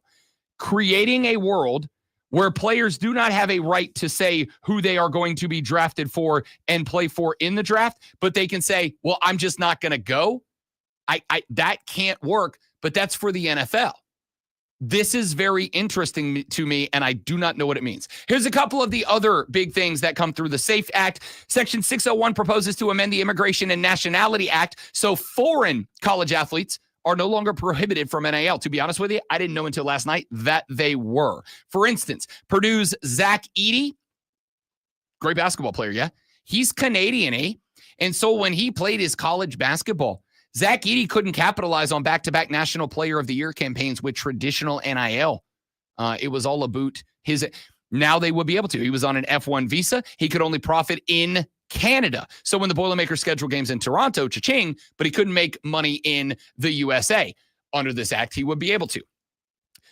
Uniform sponsorship patches. Section 702 says the NCAA or conference cannot prohibit sponsor jersey patches in any sport as long as the money from those deals, quote, preserve roster spots and scholarships for student athletes in non-revenue generating and women's sports at levels comparable with the 2023-24 years. So yes, Tennessee, you can throw that Love's Truck Stop patch on the jersey, but if you are going to do so, the money that you get from that partnership must go back into non-revenue sports. You've got to put that towards swimming and diving, track and field. For those of you that have said for a very long time since NIL and the portal dropped that all of this is a threat to the Olympic sports, all of this is a threat to the other college sports that you all claim to know and love, you should be very in support of that. Here is a created way to stream revenue from your biggest revenue producer, football and basketball, to keep Olympic sports alive. You guys can have that sponsorship. It goes back into the athletic department, but that money is used to preserve the Olympic sports. I honestly don't have an issue with that. The only issue that I can see propping up is, again, player-centric. What happens if a kid playing for Tennessee gets an NIL deal from Quick Trip, from Flying J, from Pilot Truck Stop, but now he's got to go out there on Saturdays and play in a jersey that has the Love's Truck Stop sign on his jersey? That could create conflicts of interest for the players, and I do have concerns about that. I'm impressed by your truck stop knowledge. I just want to put that out there. I take a lot of road trips. Here's another one. The only place where a game available last year, say Iowa and Indiana, was a subscription to Peacock. It was the only place you could watch that game.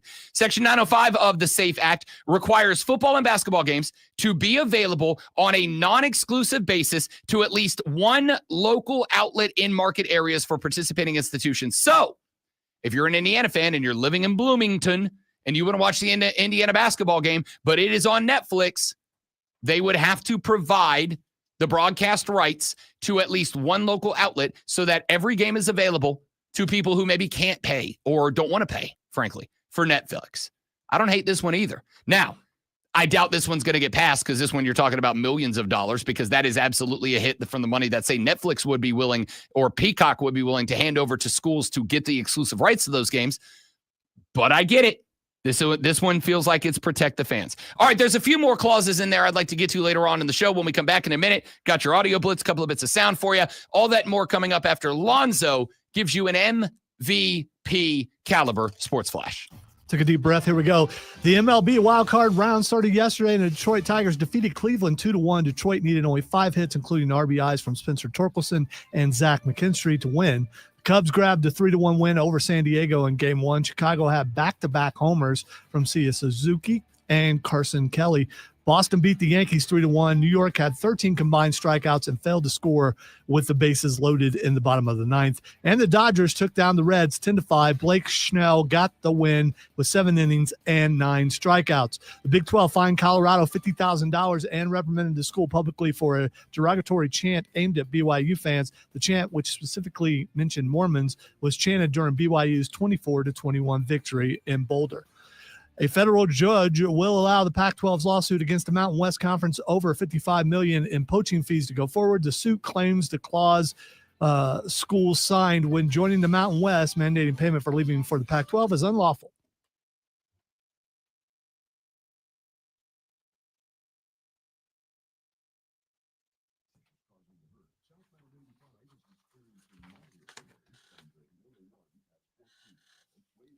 .5 seconds short. Almost get nailed it.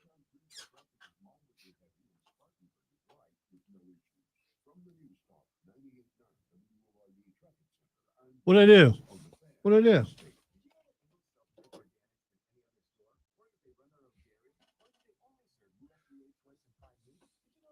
I said Mormons. I didn't say womans. You're going to make me quit, Steven. You're the one listening that attentively. I don't see you posting stuff when Rob says something wrong, and I don't believe it this time. I said Mormons. I was just speaking so fast that you didn't catch it.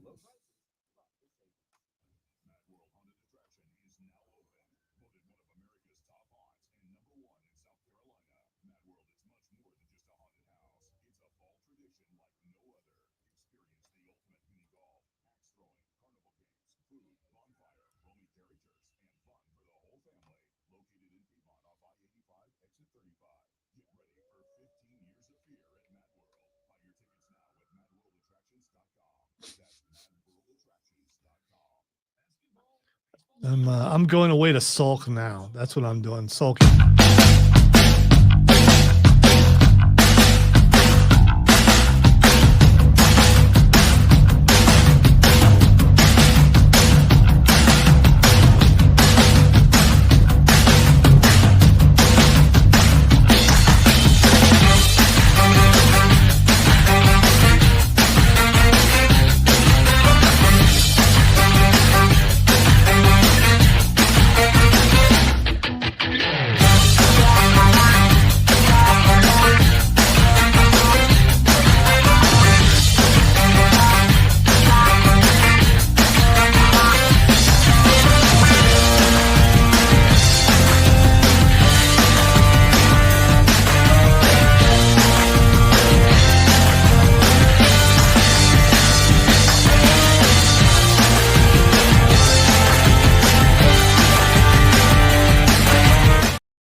By the way, Steven, I just listened to it and I said Mormons.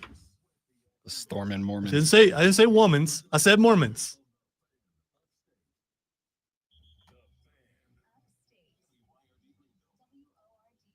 Last time, a couple times I was corrected. I was wrong. This time I was right.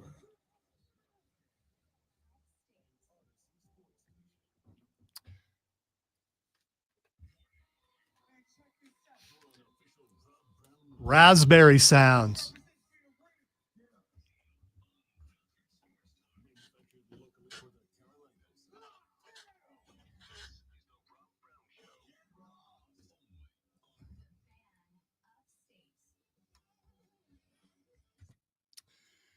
The Rob Brown Show rolls on, the foremost electrifying hours in sports talk entertainment you're going to find anywhere. Spike texted the show and said, why would you want Congress involved in college sports? Have you met Congress? No, thanks. Oh, do not get me wrong, Spike. I absolutely do not want the federal government involved in my college football. However, college football has unfortunately, by way of, instead of, how many times have you heard me say this? Laying down guidelines as football changed and demanding that athletes try to knock guard post down, they are trying to build the guard post after you have already made all the changes, which means that instead of the athletes having to knock down guardrails that have precedent already, you have to make the argument of why putting new restrictions on players is actually good and, more often than not, important, legal. The issue that you have here is, I believe, I don't like this, I believe that the issue you are in is that there's no other way now. I don't think there's any other way. The NCAA in and of itself has rendered itself feckless. It has rendered itself unable to govern itself. That means that the only way that anything can change at this point, to me, is congressional interference. It is likely, ultimately, an antitrust exemption for the NCAA, followed by athletes being deemed employees, given benefits and the ability to unionize. That, I think, is the only path forward. Here's the problem with this. There's been an outcry wanting Congress or the government in general to get involved in this, and they still haven't.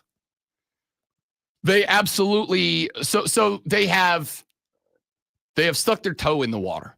We had the SCORE Act back in July. Now we have the SAFE Act, which is the SCORE Act was largely pushed forward by Republicans. Just as somebody who studied this thing not taking a stance, it was, in my opinion, heavily tilted towards the universities in the NCAA. All right, if you're not taking a stance, if you give your opinion, you are kind of taking a stance. I'm just saying. No, I think I can give an opinion without taking a stance. Taking a stance is, and that is bad, or and that is good. I can say I believe that it is tilted this way. That doesn't mean I'm saying that's a good or a bad thing. And you could be wrong. I absolutely could be wrong. Because it's an opinion. Okay, all right. I absolutely could. That is why I specifically stated out loud, it is my opinion that it was tilted towards the colleges, the universities, and the I NCAA. partially retract. The Democrats yesterday introduced the SAFE Act. The SAFE Act is, in my opinion, heavily tilted towards players, towards the player protection side of things. Now you have to try to get those people in the room together, and you have to try to reach a compromise that is somewhere in the middle. That's how the government is supposed to work 99.9% of the time. Will they? I don't know. We'll find out. They're testing the waters on this.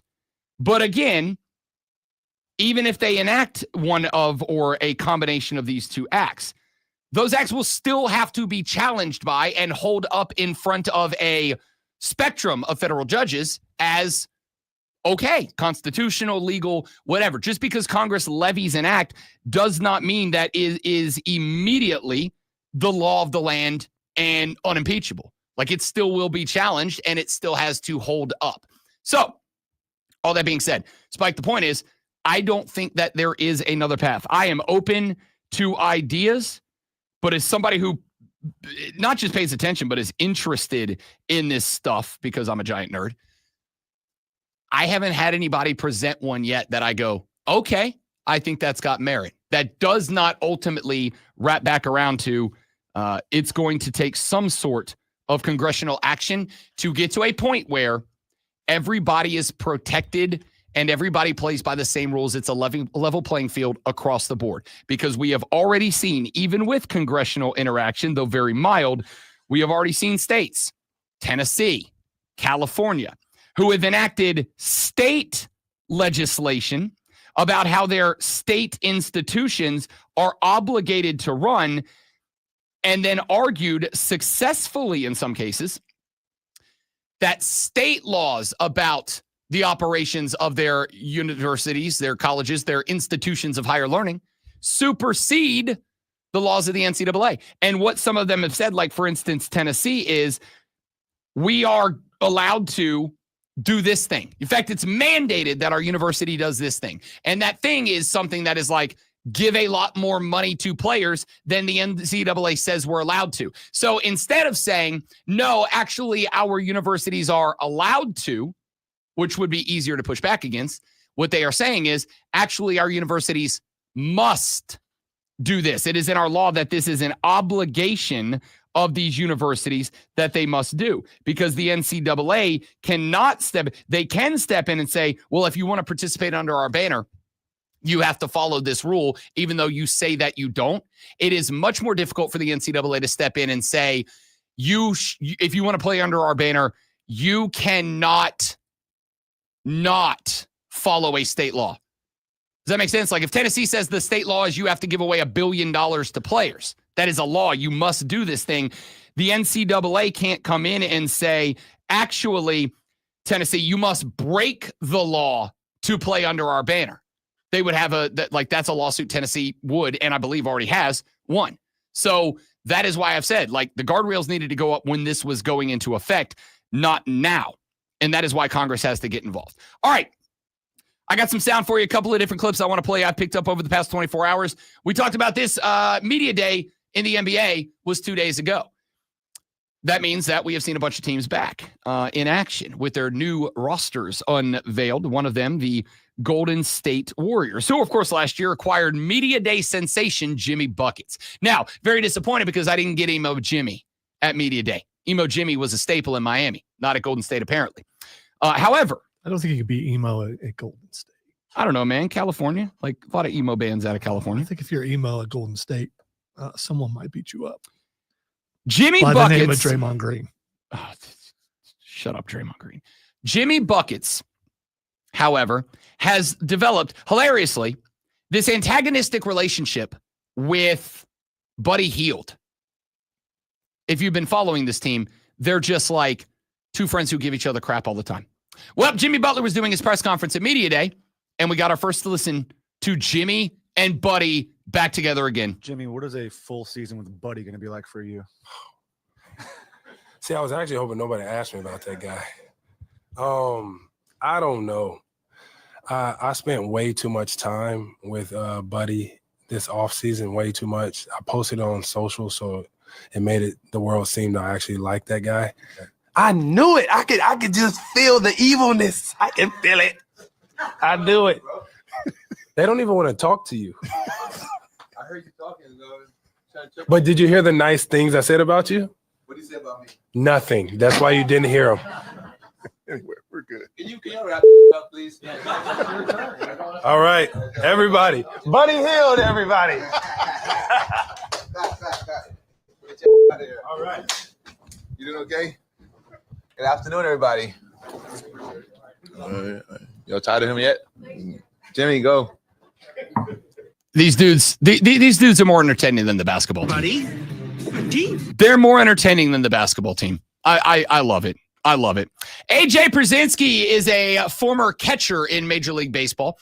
You know, we were talking about the Major League Baseball postseason yesterday. I gave you my predictions, and this year I am going to lean on a foundation of Major League Baseball and at least analysis to make my World Series picks. This is the reason that I picked the Seattle Mariners, a team that has got maybe the best pitching as an entire staff and bullpen in Major League Baseball on one side.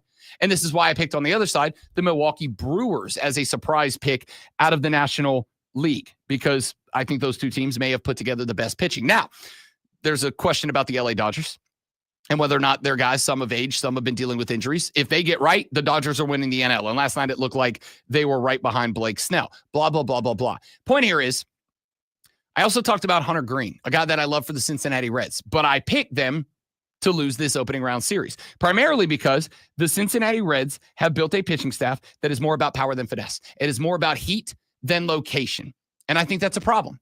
AJ Przinsky is a catcher. He hosts, or was a catcher, he's retired now. He hosts the Foul Territory podcast, and he said something, and this is absolutely me patting myself on the back for a former high-level Major League Baseball player, echoing an opinion that I have been saying for a very long time. I was told straight to my face, pitchers don't throw to the glove. At that point, I had 18 years of playing professional baseball, and I had never heard that. And it's the rhetoric that is pushed now. And to me, a guy like Yamamoto, and this might be like a gross generalization because I'm bringing up one of the best Japanese, if not the best Japanese pitcher I ever caught, Masahiro Tanaka, would do the exact same thing. We would go to a scouting report, and the one I remember is Freddie Freeman. He's like, I found this weird stat that Freddie Freeman sucks at sliders or cutters up in the zone. And I'm like, we are not throwing sliders up in the zone. Those are hangers. He's like, I think it'll be a good idea. He's like, I want to try it. So we did it. He goes, make sure your mitt is exactly where we need to throw it. And I was like, okay. And he went out that game, absolutely twisted Freddie Freeman's scouting report. He was just like, struck him out twice. And Japanese pitchers refine their mechanics so intricately that they repeat it over and over again. They can dot a gnat's behind anytime they want with the pitches that they want. So that kind of thing, it does happen. And some guys need that precision location. I love it. I love it. I love the take, and he's right. Dot a gnat's behind. I do love that too. Have you ever heard that before? Because I don't believe I've ever heard that before. I don't believe I have. I mean, I understand what he's saying, but still, I've never heard that before. That's the best dumb sayings are the ones that as soon as you share that's dumb, and I also know exactly what you mean. Dot a gnat's behind is a great phrase, and it will be incorporated into the Rob Brown lexicon moving forward. Shout out to Sam Darnold. My man is out here dotting the behind. No, that doesn't work. Never mind. Take that back. So I love this from AJ Przinsky. Yeah, if you leave the gnats out, it becomes a totally different thing. So that's also true. Cody Decker and I have for a very long time been saying, Major League Baseball used to be a place that like every pitching staff might have one guy who could throw 98, 99. Now every staff has like 4 or 5 guys that can throw 100, 101, etc. And while there is a place for that in baseball, and there are matchups where that's successful, I have also pointed out that if you look at some of the more successful pitchers in baseball right now, I'm talking about Garrett Crochet with the Red Sox. I'm talking about Tarek Skubal with the Tigers. I'm talking about Max Fried with the Yankees. They can go get 98, 99. Maybe every now and then they brush 100, but these guys are 100% control guys. And the reason I bring this up is not for the guys that are already in the league. I bring this up for those of you that are the next generation of pitchers or are coaching them. Teach your kids control. Teach your kids precision. Teach your kids how to hit a spot, not to just try to blaze one past the bat of an opponent, because you're eventually going to see, as baseball progresses, just like it took pitchers a while to get to where everybody could throw a hundy, you're going to start to see batters who get progressively better at hitting 100. And now all of a sudden throwing 100, that's not going to get it for you anymore. You know what will always win you games? This was always the Greg Maddux thing. Maddux never overpowered anybody. He beat you with pinpoint precision, accuracy, and psychology of the game. He knew what you didn't want, what you couldn't hit, and he knew how to put it in exactly the spot you couldn't hit it. I love this take, and I think this take should be celebrated and should be taught to young pitchers. It is not about gas anymore. It is about making sure you hit your spot. Let's get this one in here. The Miami Dolphins won their Monday Night Football game, first game of the season. Now, I didn't play this clip on Monday because I said if the Dolphins don't win this game, then this clip is irrelevant. Now it's relevant. They won the game. This is Miami Dolphins defensive coordinator Anthony Weaver. Like, I'm old school. I may sit up here, I'm a nice guy, I smile, I do all those things, but all of our problems that we need to solve can be solved through violence. Yeah, they want to legislate it out of the game, but we play defensive football. And in defensive football, at some point, you draw a line in the sand and you say, I'm going to set the edge. I'm going to stick my helmet under this guy's chin, and I'm going to set the edge. I'm going to violently take the ball away. And that's what we need to do with a steely-eyed focus, with resolve, with resiliency, and we're going to stop people. And I'm determined, we're all determined for that to happen. Wow, that dude is intense. Mm-hmm.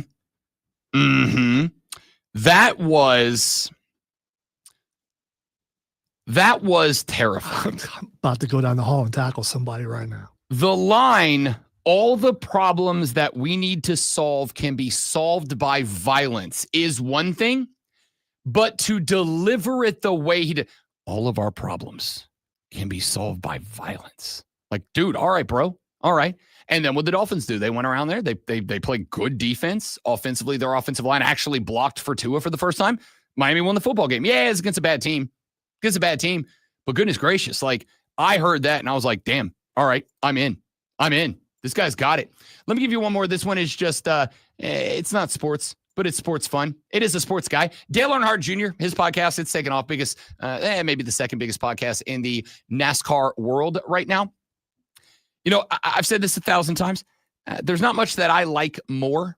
There's not much that I like more than finding out that high-level athletes are one of us. There was a wasp nest in my kid's play set outside, and I went up there, and I had one of these long retractable wands that kind of, it's a duster for, like, I guess fans and stuff. That sounds like a good idea. I went up there, and I was going to knock that son of a gun down, and I hit it, and then I ran away like 20 feet, right? I back up, and I'm like, oh, man, now I can watch them. You know, they're like, well, they're all mad. They're pissed. I'm standing there watching them, and they're 20 feet away. I'd pay to see this, and so you know. In slow motion, there's a wasp, and it's like he's like flying, and he goes, he did it.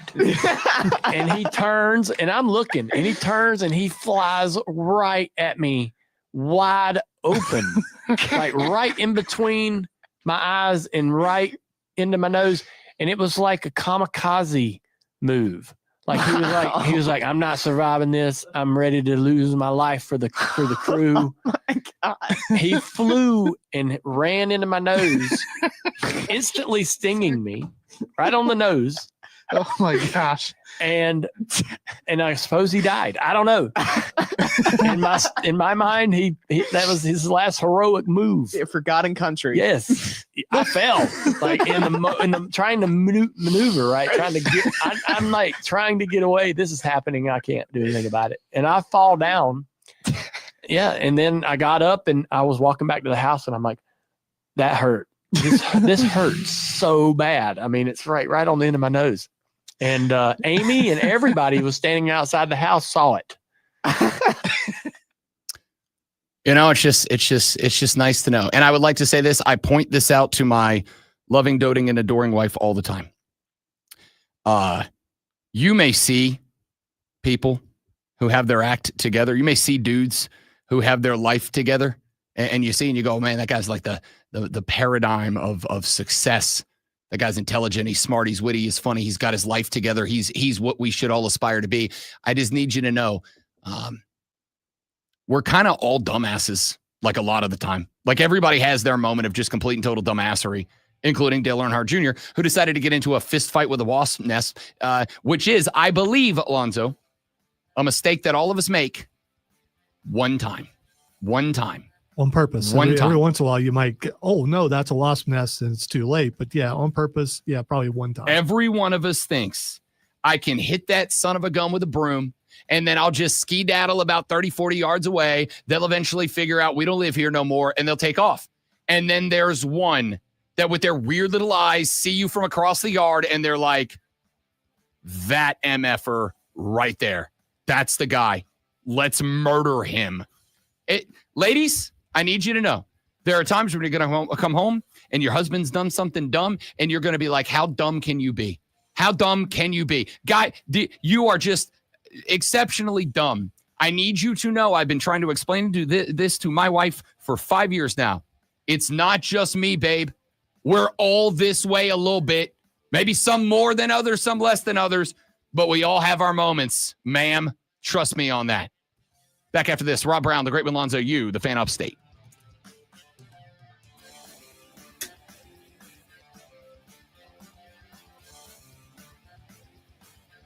First time I dealt with a wasp, I was mowing my aunt's lawn and one got under my sunglasses. Yeah, it was, and to the point where it stung me right close to my eye, that we were considering going to make sure I wouldn't lose my eye. But, that also required insurance, which I did not have. But I couldn't get my sunglasses off. Yeah. And the thing was still in there. And, it's like, and I made the mistake, but thank goodness lawnmowers have that fail safe because I jumped off the back. Yes. And the lawnmower stopped.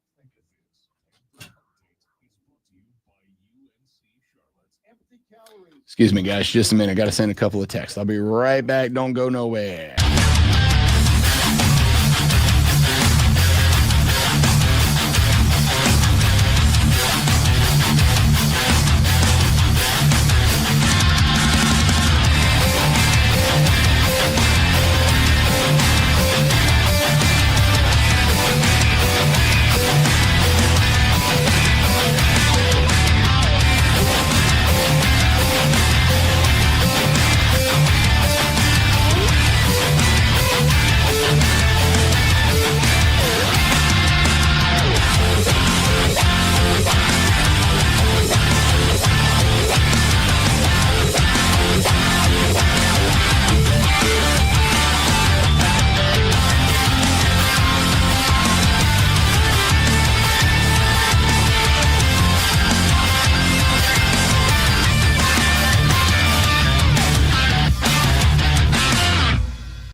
tuned in to hear the iconic host of SiriusXM's College Football Overtime, Denton Day, who has been joining us on Wednesdays at 9:20.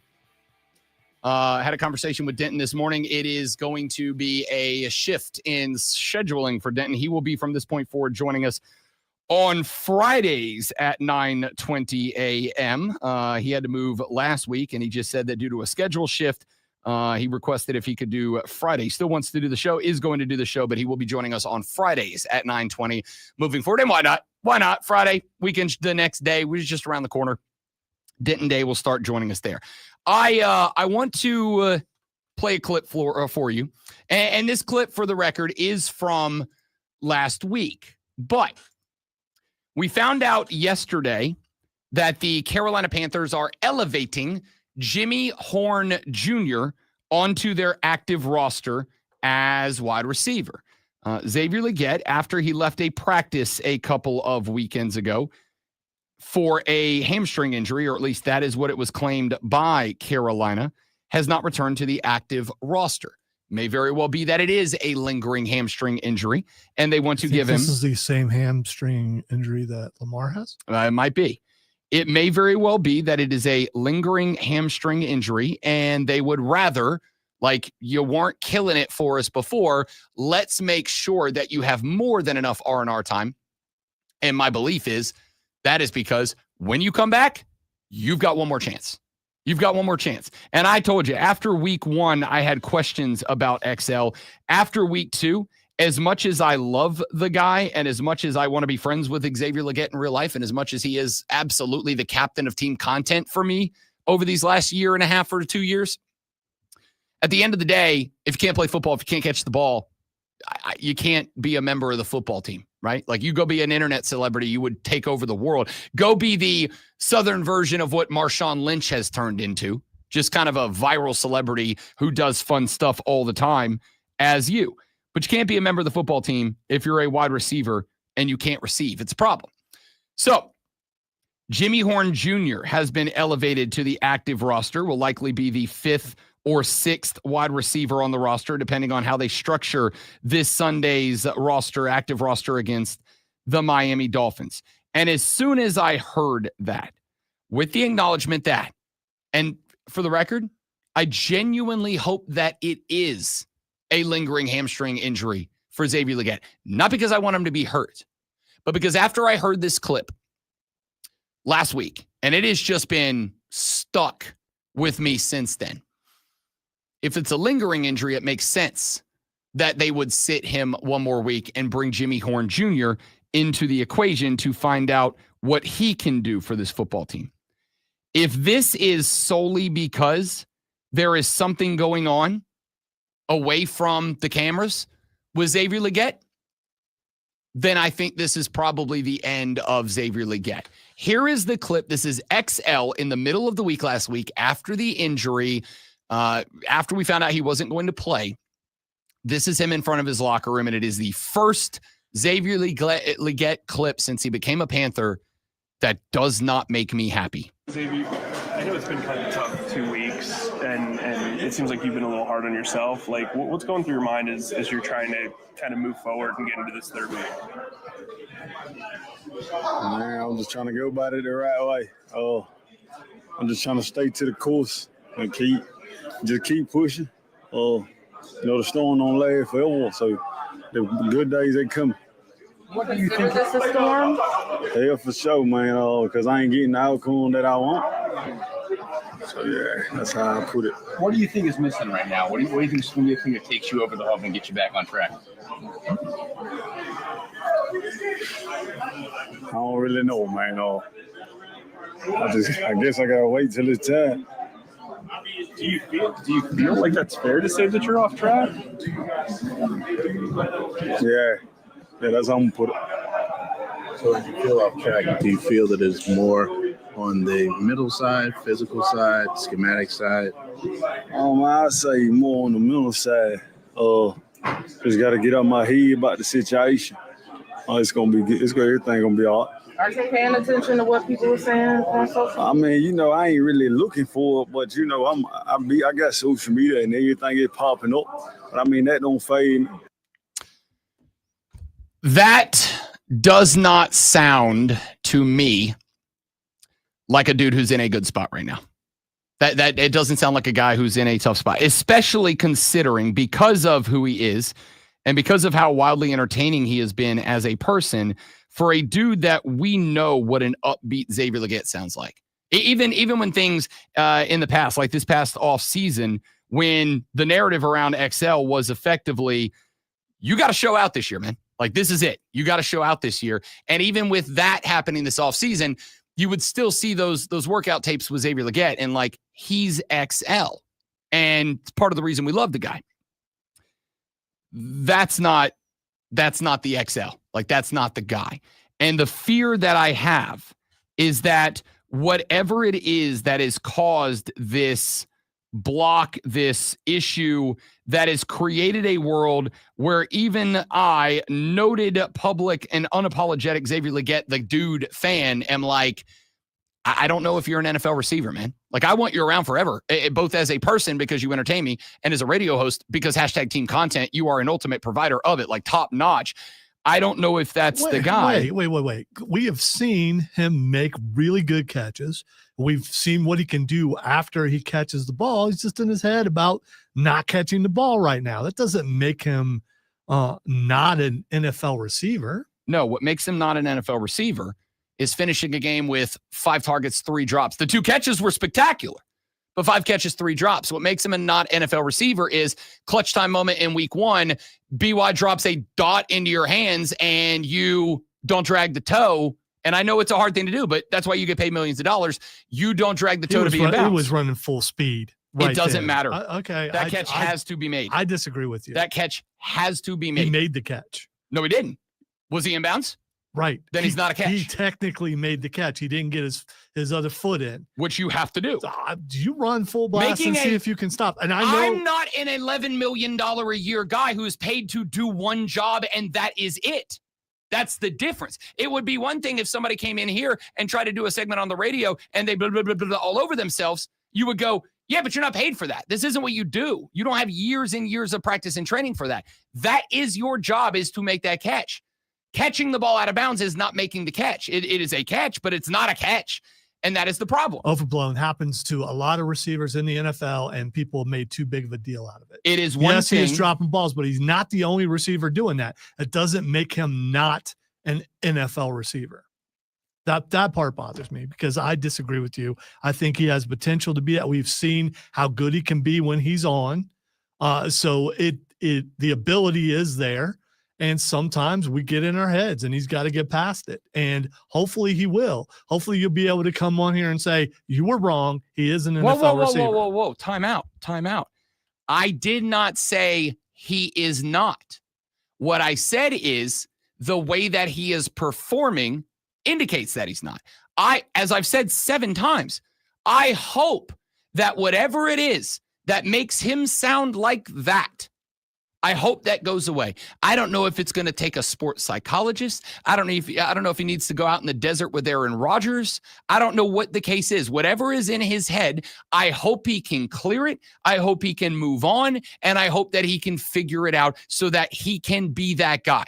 What I do know is in the 2 games that Xavier Legette has played, after an entire offseason where the only narrative is, this is your prove it year. This is your prove it year. For him to show up in those first 2 games, and yes, he had a couple of spectacular catches. He also had a couple of bad drops.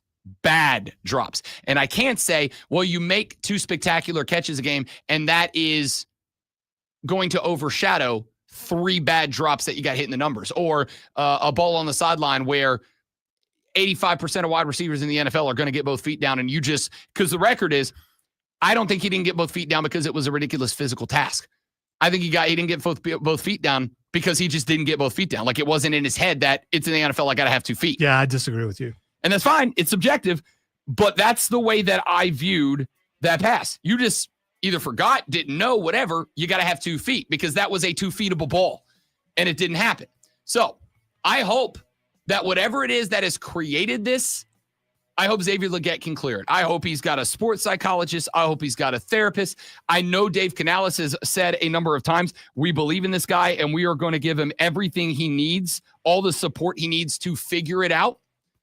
But the fact that 2 weeks since the hamstring injury, Jimmy Horn Jr. is getting elevated and Xavier Legette is not making his return, I really hope it's the hamstring injury and not that he's just not right, because it is a bloodthirsty world and being not right for a few weeks is good enough to get you run. If you saw what they did last week, would you be in a hurry to be back? If my job was on the line, yes. If my job was on the line. If the narrative around me was, if I don't get it right, I'm gone, yes. I would rather go out there and play and get my ass whipped. There's a lot of people on that team that need to get it right. I don't disagree. And we could have conversations about a lot of them. But there is one that I think we all specifically say we have high hopes for that are not being met right now. All right, let's take a break. When we come back here in just a minute from right now, got a couple more college football stories I want to get into. We will start looking ahead to the weekend. It is a get-right game for the Clemson Tigers against the Tar Heels of North Carolina. So what do they need to do, and how do they do it so that we aren't having an even rougher conversation next week? I'll tell you next on The Rob Brown Show on the Fan Upstate.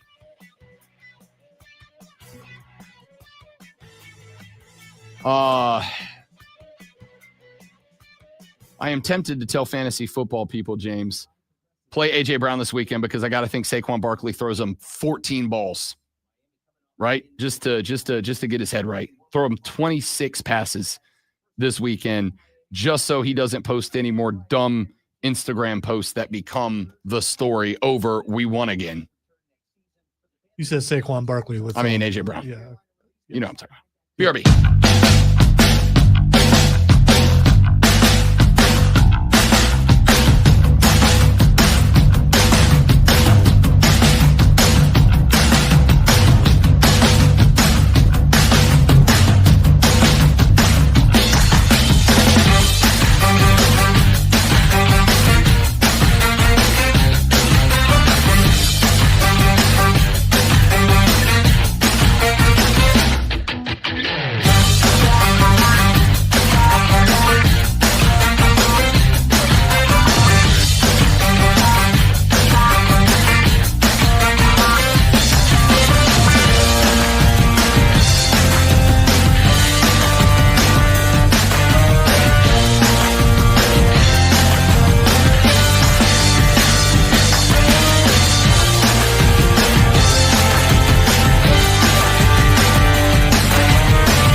I mean, I didn't write the baseball thing super long. I didn't write as short as I could have, but we did have 4 playoff Dude, games. I cut that thing down so much, and I still could. I mean, whatever. It's a challenge.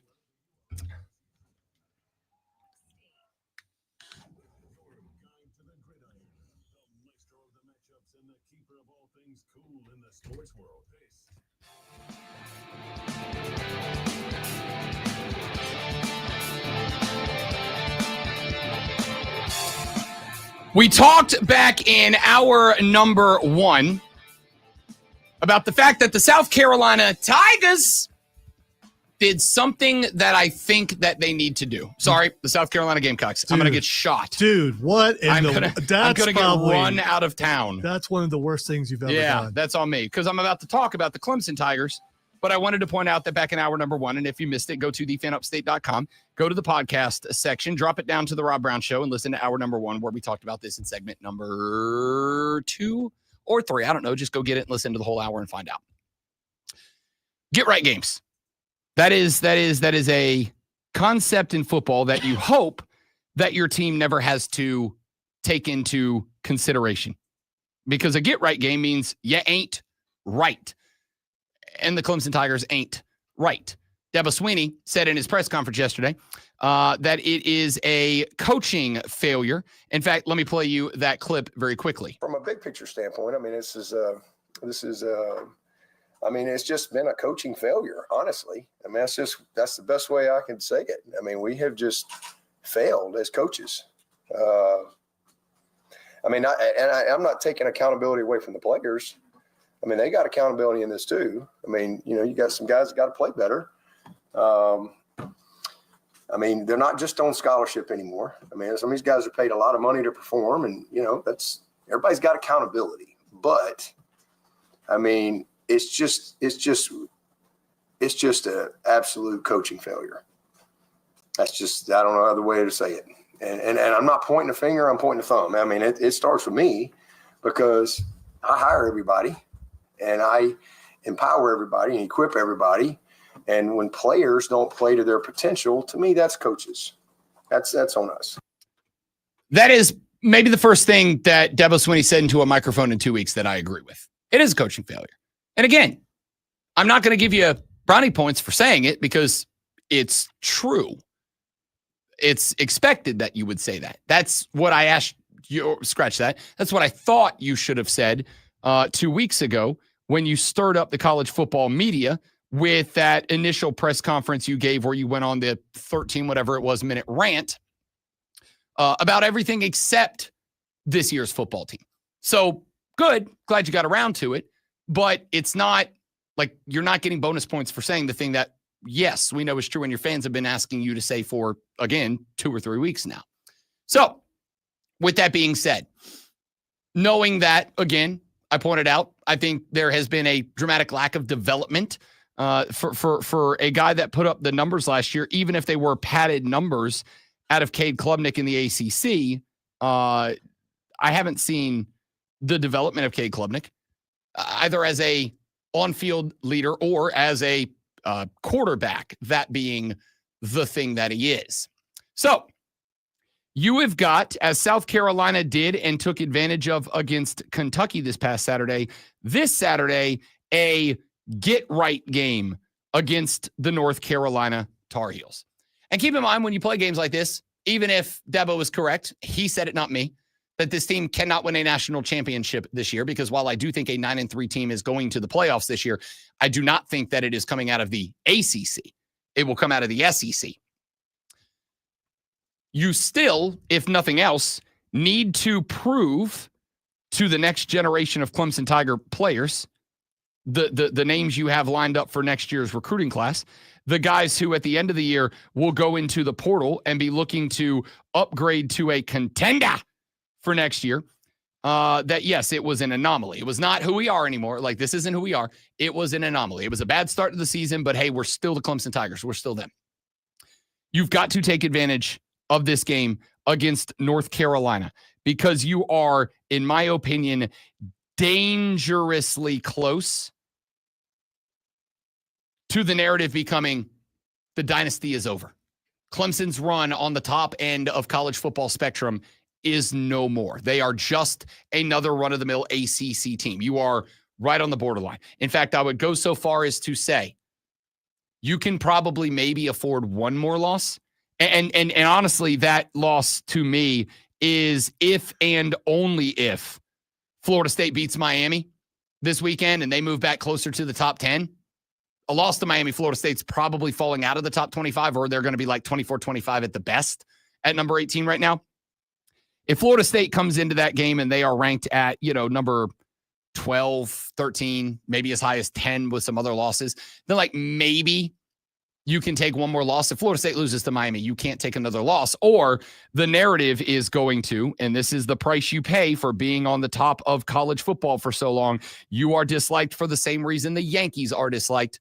When you are a power, people dislike you. That comes with the territory. Ask Lonzo in his Chiefs gear. When the Mahomes dynasty started, everybody was in. The longer it's gone on, the more people are happy to see the Chiefs lose. Welcome to America. It's how we roll. So, this North Carolina game is that important because forget the loss. If North Carolina makes this a game with you after they got hammered by UCF and just nothing is going right for North Carolina right now, and you have all the stuff going on around Bill Belichick in his off-field decisions and activities, if they even make it a game with you, with the narrative being what it is about North Carolina right now,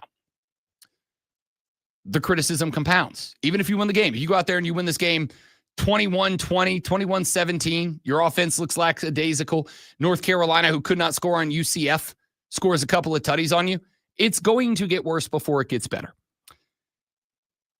The takeaway for me is, much like South Carolina did against Kentucky this weekend, get back to foundational football. Get back to foundational football. I don't need fancy. I don't need you out there trying to run complex route patterns and pop 80-yard touchdowns to Antonio. I don't need any of that. Go out there, recognize that you have the better football team, and recognize that as long as your team doesn't melt down and as long as your team executes the fundamentals of college football, you'll win this game just on being that much better than them. And even if you are disappointed in the coaching staff, having a better run of coaches than North Carolina is showing right now. This game does not need to be flashy. This game needs to be go out there, run the fundamentals, do the basics, get the basics right, and go hang 47 on North Carolina. Go look like the Clemson team we expected you to start looking like at the beginning of the year. Adam Randall has been out of the running back field one of the pleasant surprises this year. I was giving the guy a lot of crap scratch that. I wasn't giving Adam Randall a bunch of crap at the beginning of the year. Adam Randall is a dude that was asked to convert positions, learn a new position, and have the weight of the franchise placed on his shoulders from the beginning as RB1. And he early didn't show that he was up to the task. The last couple of weeks, Adam Randall has looked surprisingly better, to the point that they've got him returning kicks at this point because, as Dabo said, anytime that Adam Randall has the ball in his hands, he's got a chance to change the game with that tote. So give him the rock. Kickoff returns, run the rock, whatever. You need to, Clemson fans, and I know that this is not something that in the grand scape of things you are ever going to agree with, but for the sake of what they did Saturday against Kentucky and what you need to do Saturday against North Carolina, take a page out of the South Carolina playbook. Go out there, get the fundamentals right. Power football, ISOs, pulls, whatever. Just do what you need to do. And I'm not saying treat this as a practice game. I am not saying treat this as an exhibition. I'm not saying to take this as for granted, because with all of the off-season buddy-buddy that Dabo and Bill Belichick did before this year started at ACC Media Days, on that ACC Network special that they did together with Reese Davis, for all the buddy-buddy stuff, I can't imagine that, no matter what he says, I can't imagine that Bill Belichick does not look at this game and say, this gets the absolute flamethrower off of me if I can win this game. Even if Clemson is 1-3, even if they're not good, if I win this game, I buy myself some time to get the football team where people expected me to get the football team faster than I'm getting them there. This is a Super Bowl style game for them. Even if you're 1-3, you're still the powerhouse, at least in name, that Bill Belichick can hang a hat on and go, hey, you know what? Yeah, we lost to UCF, but we turned around our next time out and we got Clemson. See, we're moving forward. They are going to treat this game as if it is the most important game on the schedule for them. Clemson, I would suggest you do the same. And I would suggest you go out there and recognize where the advantage is. The advantage is very simply on paper talent. Even if you are not playing your best football, you are just that much better than them. So, in the passing game, do whatever Cade is best at, in your opinion. All right? Do whatever Cade is best at. If you feel like in order to, and this is my suggestion, if you feel like in order to get Cade Klubnik back to where he is comfortable in the pocket, as he looked in the second half of last year, then run a clean pocket. Run a pro-style, West Coast, quick hit offense. Allow Cade Klubnik to not have to stand in the pocket for 7 seconds, face pressure behind an offensive line that still is not performing up to expectation, and have to worry about moving the football. I think that one of the problems with Cade Klubnik may very well be that in spending the last 3 years in a row, and I've heard him do it in front of Cade Klubnik, Dabo Swinney saying, I want Cade on the move. I want him running. I want him using the legs. I think Cade has gotten to a point now where if there is not a perfect available pass somewhere, he defaults to taking off. He defaults to moving in the pocket. He defaults to running around. And I'm not saying he can't. I'm just saying it decreases the efficiency of the pass game. So play clean pocket football, run a bunch of ins, run a bunch of slants, run a bunch of wheels, run a bunch of hooks, run a bunch of short yardage routes, mid yardage routes, where Cade Klubnik can look, see the defense, recognize the side that they're playing away from, and hit a quick pass and just let him get into a routine. And in order to make sure that that is going to be efficient, utilize the bright spot of the offense so far, which is a game-by-game improving Adam Randall as your highlight. He needs to tote the rock 22, 23 times in traditional run game style so that you can throw the ball 24, 25 times with Cade Klubnik against an honest defense that is not bringing a ton of extra heat, and throw it West Coast style so that he can just complete a string of passes comfortably and get into the rhythm and the routine that he has not been able to get into so far this season. This is something Clemson has not been used to over the past few years. It is a get-right game. When you get to a get-right game, get back to the fundamentals. Get back to the basics. Get back to doing whatever it is that is going to give your guys the chance to get into a rhythm. Do that against North Carolina. Turn around and blow it up against Boston College next week and get a rhythm developed before SMU comes to town, because you know good and damn well you're their target now to prove that, yeah, we've lost some, but we're still them in this conference, even as newcomers. Get it right this weekend with the fundamentals, then take that and the newfound confidence you get against North Carolina and go beat the hell out of Boston College next weekend. All right, there you go. Clemson fans, your reaction to that, 844-326-3663. Now, something I know you will have a reaction to. Lonzo Sports Flash. The MLB wildcard round started yesterday, and the Detroit Tigers defeated Cleveland 2-1. Detroit needed only 5 hits, including RBIs from Spencer Torkelson and Zach McKinstry, to win.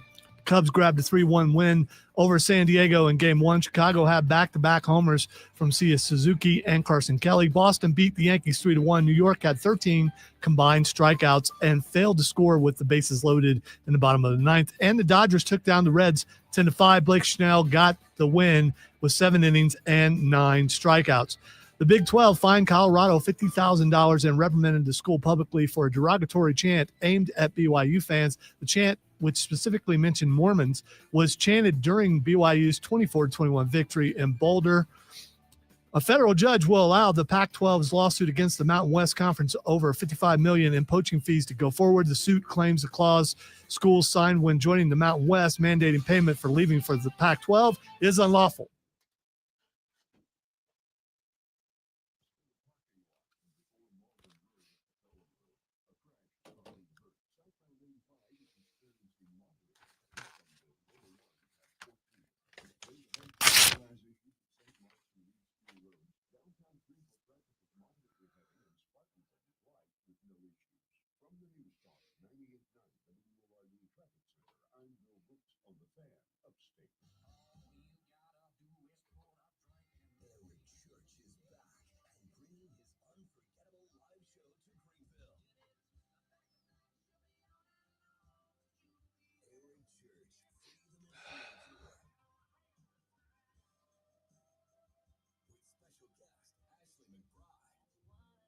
I had to slow down just a tick to make sure that I pronounced Mormons in a way that you believe that I said it right, Stephen.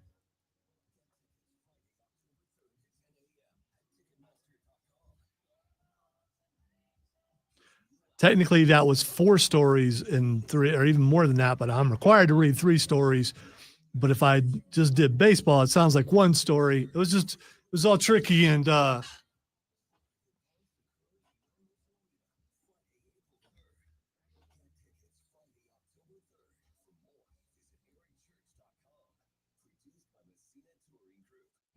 don't do that, Stephen. It's not true.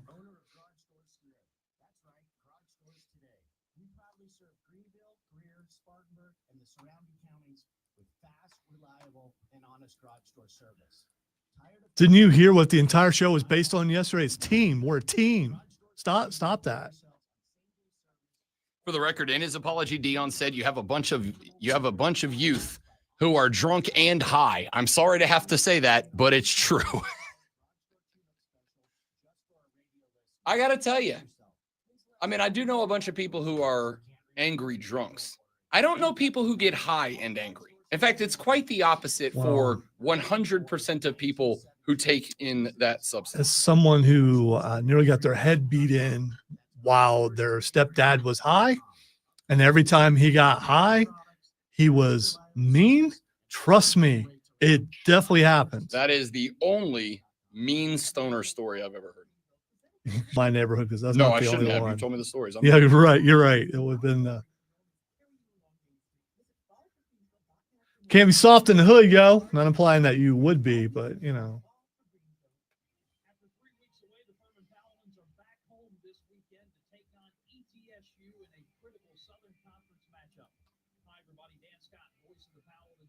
I say that, but I was pretty non-confrontational unless I was, backed into a corner.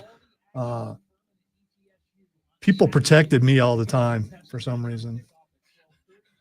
High and sleepy for life.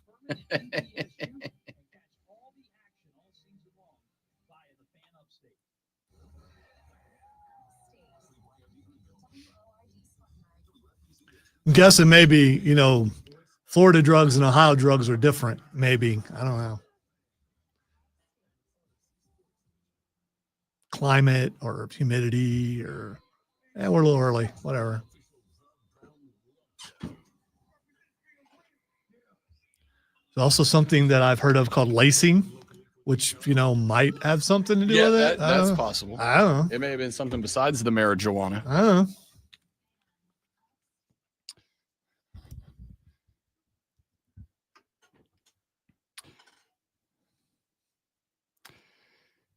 Final hour of the Rob Brown Show underway now. Welcome back. Rob Brown, the great Malonzo, and you. It is the Fan Upstate. Denton Day has ordinarily joined us on Wednesdays.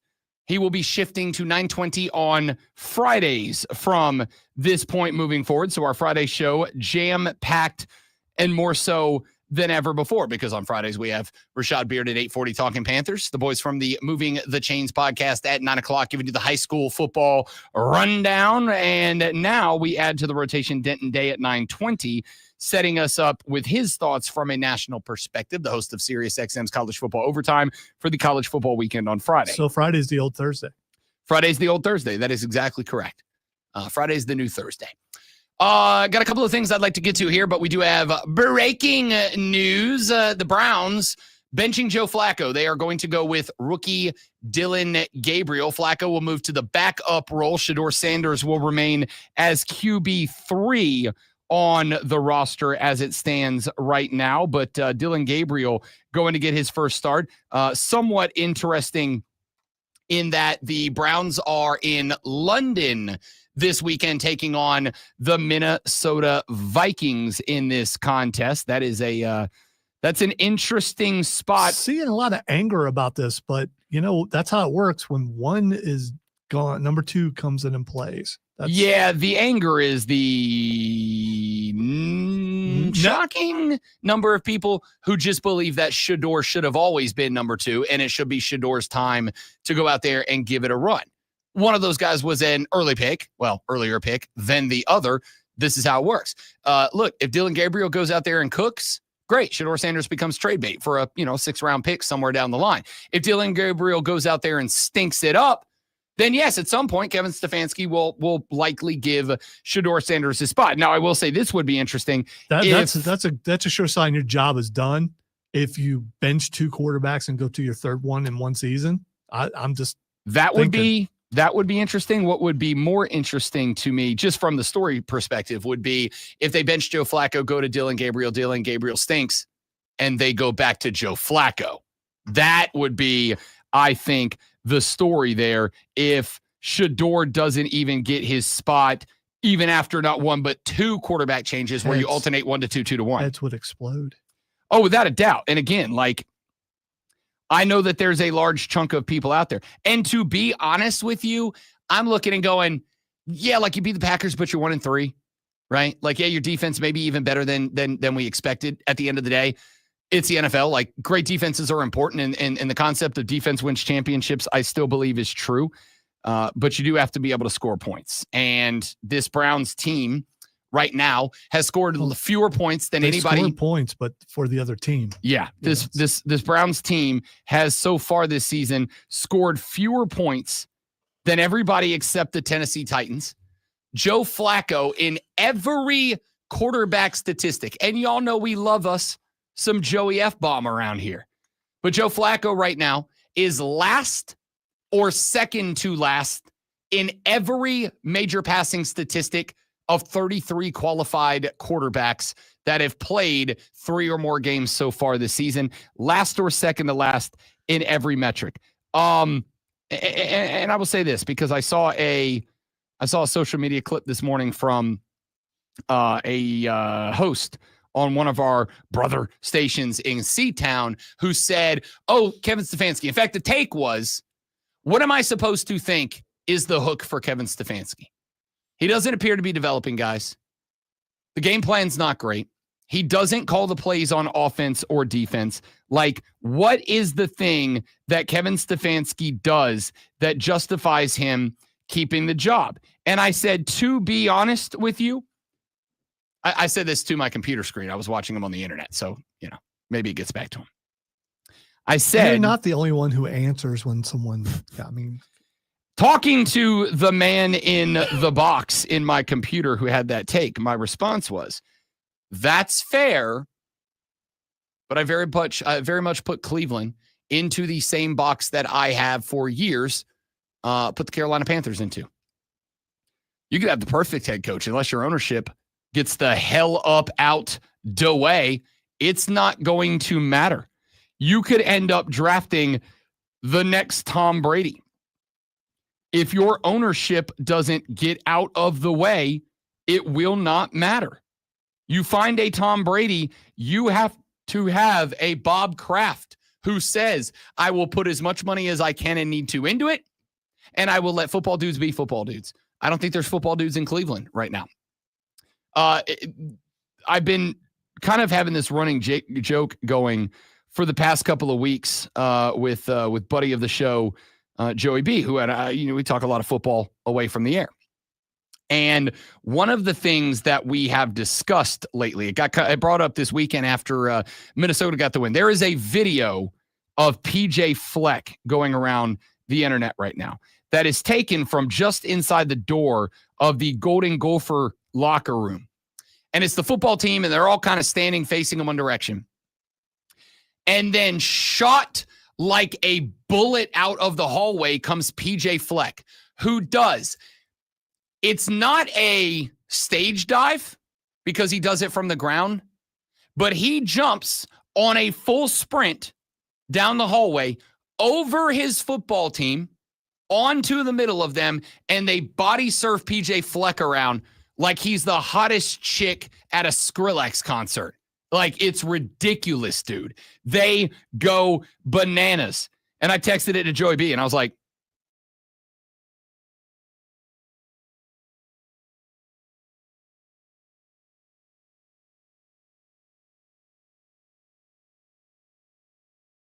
football dude, and we need to give him some credit for that. I'm big on football dudes right now.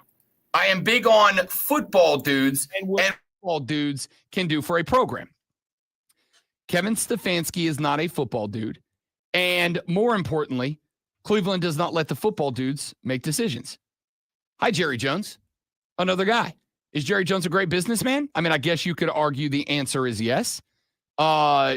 Is Jerry Jones a football dude? No, he's absolutely not. Been around football, wants to believe he's a football dude, but just based on the decision-making processes he has displayed the last couple of years, the Dallas Cowboys are a team that has a billionaire owner willing to go all in on the team, build a new stadium, yada, yada, yada, but he doesn't let the football dudes make decisions. This was the problem with the Panthers, and one of the reasons I was optimistic with that football team is very simply because Dan Morgan is a football dude.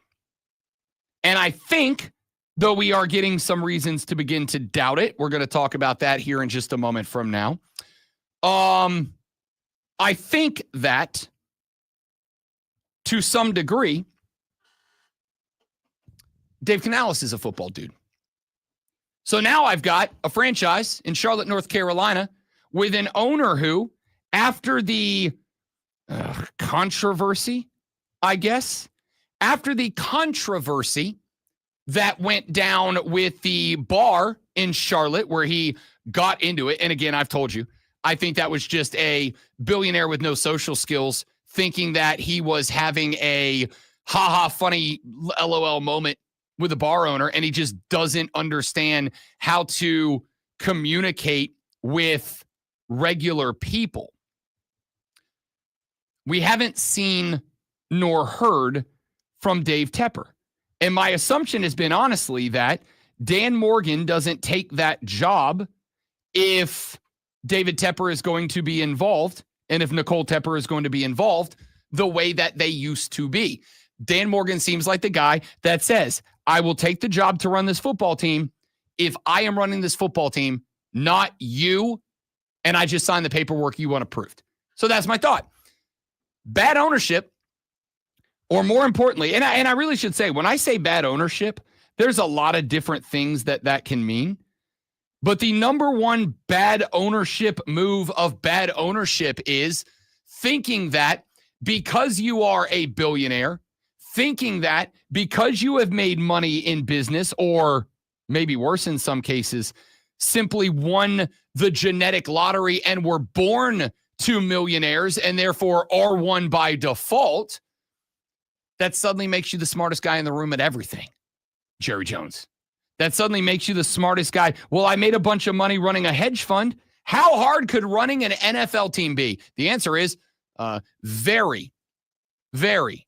Just like I would assume that the greatest coaches in NFL history would not be able to run successfully billion-dollar hedge funds. It's the same thing. If a coach walked up into your office as a billionaire hedge fund runner and said, here's what you should do with a hedge fund, you'd go, dude, you don't, like, this isn't your world, bud. This isn't what you do. It should be the other way around as well. So I'm intrigued to see what Dylan Gabriel brings to the Cleveland Browns in place of Joe Flacco this weekend. I'm intrigued to see what Joe Flacco does as the 2 quarterback. And to be honest with you, just because I am always #team content first, I'm excited to see what Shedeur Sanders says standing in front of his locker when he learned that Joe Flacco has been demoted, but not behind him. not to QB3, and Shador is on deck to get his crack. I think there is going to be some drama coming out of that at some point down the line. But I also think it doesn't really matter. I don't think it really matters. I think you are looking at an organization that is run by an owner who thinks that he is a football dude. Well, a family, honestly, that thinks that, well, we own the Browns. Therefore, who could run the Browns better than us? A lot of people. As I have pointed out to you in the past, look at the teams that are the most successful teams in the National Football League right now. What's the name of the owner of the Kansas City Chiefs? Clark Hunt. Okay, you're a Kansas City Chiefs. Most people don't know that. Everybody knows who Jerry is. I assume a large majority of people know who Dave Tepper is. Why? Because they make so many dumbass decisions that they become the news stories more than the team. That's how I know. Why aren't people making a big deal about the owner of the Colts right now? I've seen all kinds of stuff about her being on the sidelines, having headsets on. No one's saying a word about it. There is a difference to me between being involved and meddling. MEDDLING. There is a difference between being involved and meddling. It is, let me give you a wonderful example here. There's us. We've got a boss that is involved. He listens. He air checks. He gives us thoughts. He gives us recommendations. Hey, we need you to be able to do this. Uncanny ability to hear a mistake. He provides feedback and constructive criticism. Okay. No, he's involved. He's involved because he wants to make sure that, hey, y'all are radio guys. You go do the radio stuff. But I will be involved to make sure that the radio stuff fits in with what the bigger picture for everybody and everything is. That's involved. I have also once in the past worked for a programming director who would, with great regularity, at least twice a show, genuinely and literally, would open the door when I was on a break and go, hey, talk about this next. And I go, I don't have anything on that.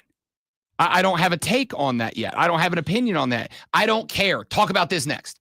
I don't care that you tease something else. I don't care that breaking news that just happened. I don't care that the local team we cover is X, Y, and or Z. Talk about this next. That was meddling. And I firmly believe that it caused the show I was doing on the station I was doing it at the time to suffer. Nicole Tepper has, over the length of time that I've been here, with maybe the exception of the last year and a half or so, meddled. Not been involved. They have meddled. There is a difference. The new owner, Jim Irsay's daughter, who took over when he passed away earlier this year, you're right. There's a bunch of videos, and she stands on the sideline, and she's got a headset in, so she's listening to the coaches' calls and conversations, and she's taking notes, and she does it at practice and all that. But do you know what I have not seen yet? Or at least it has not been reported yet, and nobody has let it slip out because it's very difficult to keep secrets in an NFL franchise. Am I right, Gail Benson, owner of the Saints? It's tough to keep a secret. What I have not seen yet is a story or even a rumor that she has begun to meddle, that she has gone to Shane Steichen and said, I want you to run these plays. I'm just saying, I've heard a bunch where, the owner needs to stay out of the football stuff, doesn't need to be around. And everything I'm seeing, she's around and she's engaged and she's in all that stuff. Again, Arthur Blank on the field all the time. Correct. You know what else I know about that football team? Their GM, Terry Fontenot, is the decision maker of that franchise. Now, I am fine with an owner who has input. Fine. Input's fine. But there is a difference between input and your wife showing up on the sideline at practice with a play she drew up on a cocktail napkin and saying, you're going to run this week. That's not the same.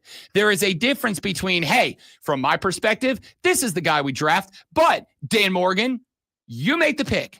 That is why I did like a day of celebration after draft day this year when the Panthers had a deal they thought in place with the Arizona Cardinals, should their pick come up at 8 and Tetairoa McMillan was still on the board, they thought they had a deal done with the Arizona Cardinals. Big trade. And then Arizona, when they got to that spot, backed off their initial offer. They walked back their offer and offered less. And Dan Morgan, because this was all on tape, Dan Morgan took that phone call and was like, that's not what our deal was. And he's like, all right, let us talk it over. And he hangs up the phone. And Morgan, I don't remember exactly the words, but he basically said, nope, that's not the deal. We should draft McMillan. And he and Canales both looked at David Tepper, and Dave Tepper, who was sitting back in a chair with his arms crossed, he just nodded, right? Which was not, yes, that's what we do, or obviously, no, I hate it. That to me was a sign of, if that is your move, make your move. I am good with that. If you want to make the trade, make the trade. If you want to make the move, make the move. If you want to make the pick, make the pick. I'm good with it. Let it football. That is the day that I went, okay, I'm optimistic about us moving forward. So take that for what it's worth.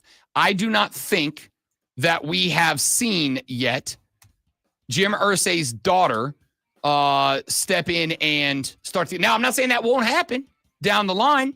Carly Irsay Gordon, by the way, is her name. Shout out. Want to get the name out there. Carly Irsay Gordon.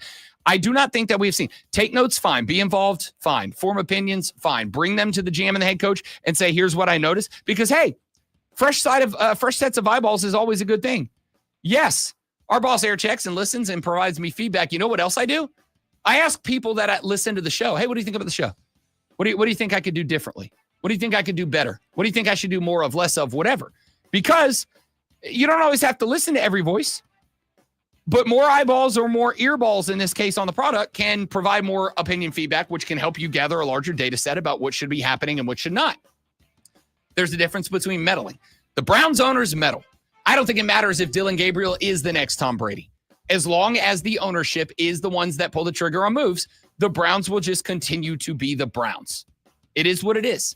All right, let's take a break. When we come back, speaking of the Carolina Panthers, there is a rumor that is picking up steam around the Carolina Panthers. And I don't particularly like it. I'll tell you what it is next on the Rob Brown Show in the Fan Upstate. Not well. All right, guys, quick live coming right back. Stay right there for me, please, and thank you.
Are we vibing right now? I don't know what that means. We're jamming at the club. Vibing. Feel the vibe. Is that what that is? Okay. All right. The Rob Brown Show back on your radio. It is the Fan Upstate. By the way, this is called Ready for Showtime. I mean, it's it'd be good walkout music for like a particular type of character. To me, it's basketball music. You play in an arena when you're introducing a team, maybe. I don't know. Yeah, I mean, I think it's good walkout music for a particular gimmick. You know what I mean? Like you gotta fit the vibe for this to be the vibe. If it's a wrestler, it's a female wrestler, by the way. Possibly. Oh, you know who I did? I haven't watched AEW this week. Apparently, You know Dalton Castle is back. Yeah, he's been all back. in. He's been The back for a boys while. all Yeah. in. All We right. just need to find new boys. Got to find new boys. I think they came from outer space, if I recall. I could be wrong.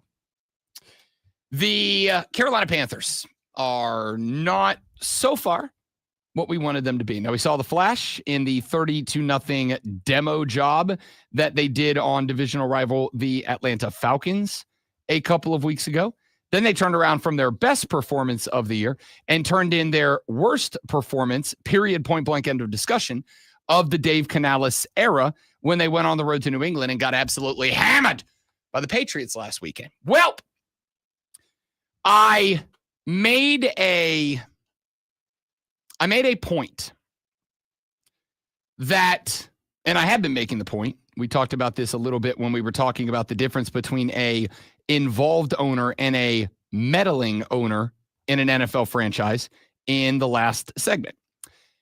That one of the reasons that I came into this year with confidence about the growth of the Carolina Panthers, in fact, went so far as to, on multiple nationally syndicated radio shows as a guest, say, hey, David Tepper's gotten out of the way. Maybe Rashad Beard's T-shirts worked, and he decided to step back. Get it? Because after the dust up in the restaurant where Dave Tepper, I genuinely think, was just trying to relate to normal Panthers fans and just lacks the ability to do so because he lives in an ivory tower and we don't. I think that I want to say, got it at that point. And that's good. That's wonderful. That's awesome. That's fantastic, because that is, to me, what was the biggest problem for this football team for a very, very long time. The rumor going around now, and I've seen this in a couple of places out of Charlotte, but nothing that is necessarily not like Joe Person, right? Not Shayna Quick, pardon me. Not out of the ones who seem to be closest connected to the program. So I am saying, take this with a not grain of salt. Take this with the whole damn shaker of salt. But there is a rumor that has started to float around that Dave Tepper is not pleased, not with the losses of the Panthers, but that David Tepper is not pleased because he feels as though the team has looked, not bad, unprepared. Well, let's go back and revisit very quickly the press conference that was held by Dave Canales after the embarrassing performance on the road at the New England Patriots. I pointed out a theme to you in the takes from Dave Canales. The takes from Dave Canales were, we were unprepared. We were not good enough. It is on me to continue to learn what it is that these guys need to succeed, to call the right plays to help them, to get them ready in practice. We need to be more gelled organically. We need to be better and more ready to play games like this one. So this is in line with the rumor that Dave Tepper is, again, rumor.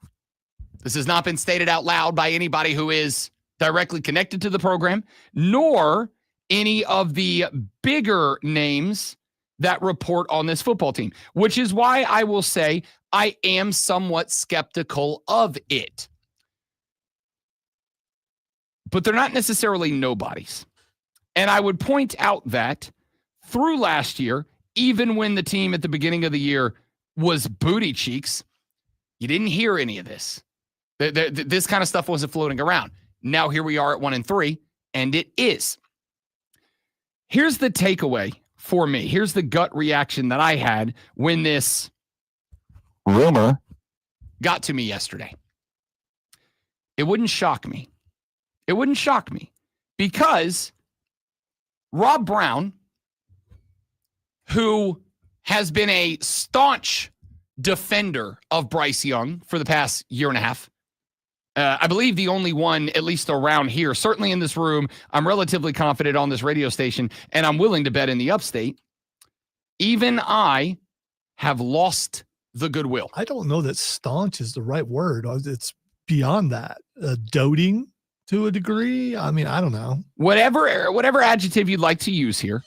I have been, I think, in the media anyway, in this area, the last Bryce Young defender in a broadcasting position.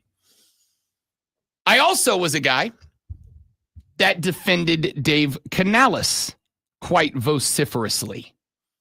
I defended Dave Canales because, as I have said with a lot of head coaches, and we've had this conversation a few times this week, changing the entire culture of a program is not a one-year job.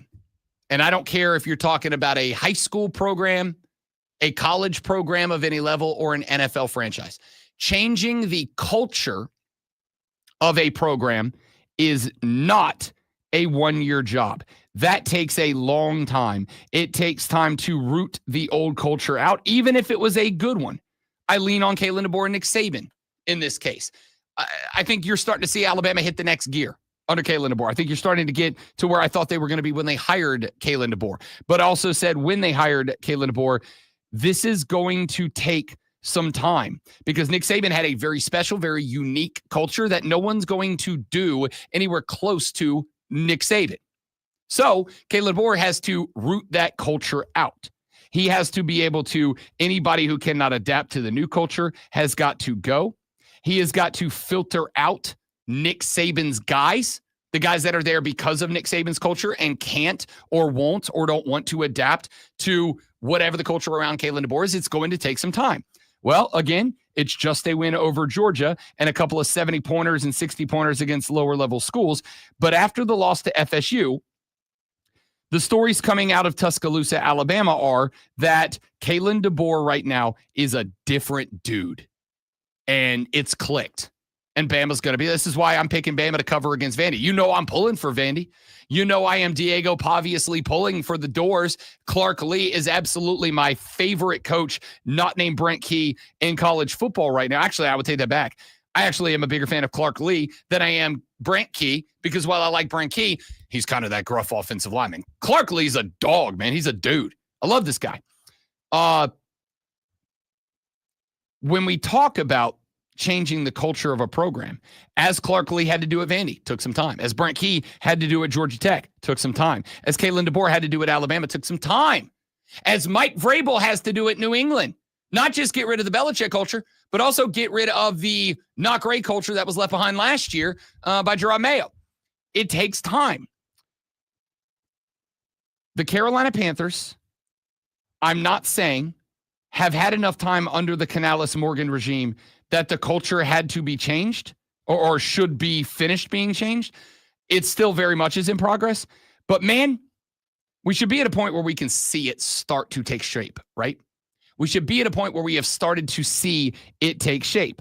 However, there is, to go back to the last segment one more time again, there is one more issue here, which is that the culture problem for the Carolina Panthers is, I'm not going to say unique to the Panthers, but it is unique to teams that have a new head coach. The culture was set by and determined by, for many years, the owner of the team and his wife, David and Nicole Tepper. They set the tone. They set the culture around the franchise. Scott Fitterer, as the GM of Carolina, was a glorified yes man. We have heard all the stories of Scott Fitterer having conversations with coaches and then snitching instead of taking what the coaches were saying and going, okay, what can I do as a GM to kind of bridge the divide and fix this so that they're happy so that they can get right with the players. He just goes snitch to Dave Tepper, and Dave Tepper would react to that. Changing a culture that is set by upper management is even tougher than changing the culture set by a coach. But we should still see at this point some development. And the reason I have not defended BY is, despite how good he was and how many end zone dances I was doing at the end of last year, because, yo, look at BY, this is that dog. We're 4 games in. He's looked bad in 2 games. He's looked okay in 2 games. What he's got, I think 190 yards is his season high, 2 touchdowns season high. It ain't good enough. And as for Dave Canales, I would expect that by now, maybe the culture change is still in progress, but we would see some results. And all I'm seeing is Panther fans saying, same old Carolina crap. Same old crap. It's the same stuff. It's a different day. New head coach, new GM, same issues that we are dealing with right now. And if that is the case, then yes, Dave Canales right now, probably, I'm not going to say hot seat. I'm not going to say very hot, as one reporter, journalist, Twitter dude said. I am going to say it should be starting to feel a little warm right now. You know how you get in your car and you flick the little switch that turns on your heated seats? If you're one of us 1%ers that has those, you know how like you flip it and don't feel anything first, and then you just get a little bit of warm before it really starts to heat up? That's Dave Canales' hot seat right now. The switch just got flipped to turn on the seat warmer. But if I don't see a team come out this Sunday against Miami, have an identity, have an established game plan, successfully work with each other to get there and get a dub, then I think even next week I'm going to go, it's lukewarm seat time for Dave Canales after, yes, 22 games. Back after this on the Rob Brown Show in the Fan Upstate.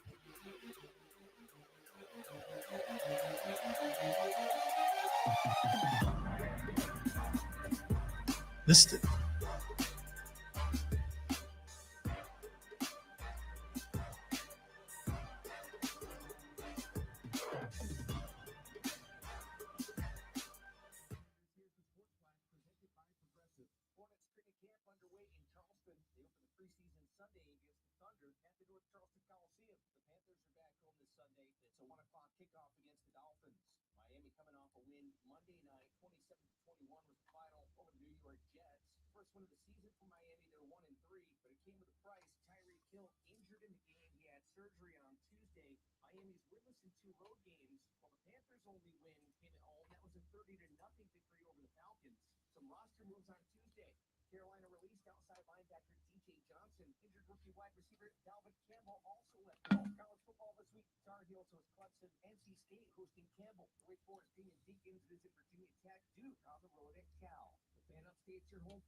Yes, that was house. I mean, I would say that is an appropriate description of the genre of our intro song to the last segment.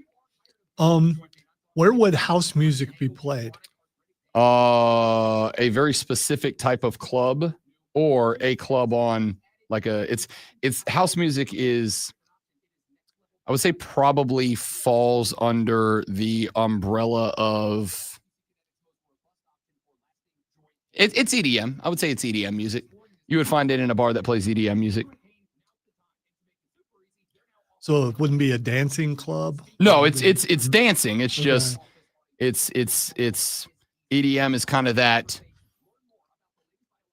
rhythmic, tonally, synthesizer driven, sound effects laid over it type of music that is, 130 to 160 BPM.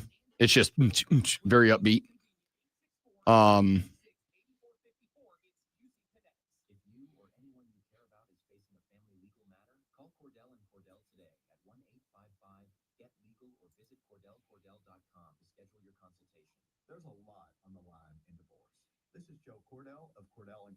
The largest family law firm in the country, with over 35 years of helping clients navigate divorce. But being big doesn't mean less personal or less local. Our attorneys live and work in your community, and as neighbors, they understand the challenges your families face. Divorce touches all areas of your life: your home, savings, retirement, and of course, kids. So when you find yourself facing divorce, you need a partner you can count on. Visit CordellCordell.com to schedule your consultation. Ooh, I'm making salmon tonight for dinner. Wow, you just suddenly okay. Well, I bought some over the weekend, like fresh salmon over the weekend with intent to make it Monday. And then Courtney and I had something to do. And then I was going to make it last night, but then neither one of us felt like cooking or waiting for dinner. So we ordered out. So I have to cook it today. But I've been wanting to. So I'm going to break out the Blackstone. Give me a little cage of the salmon. Might put a little pasta down on it. We'll see.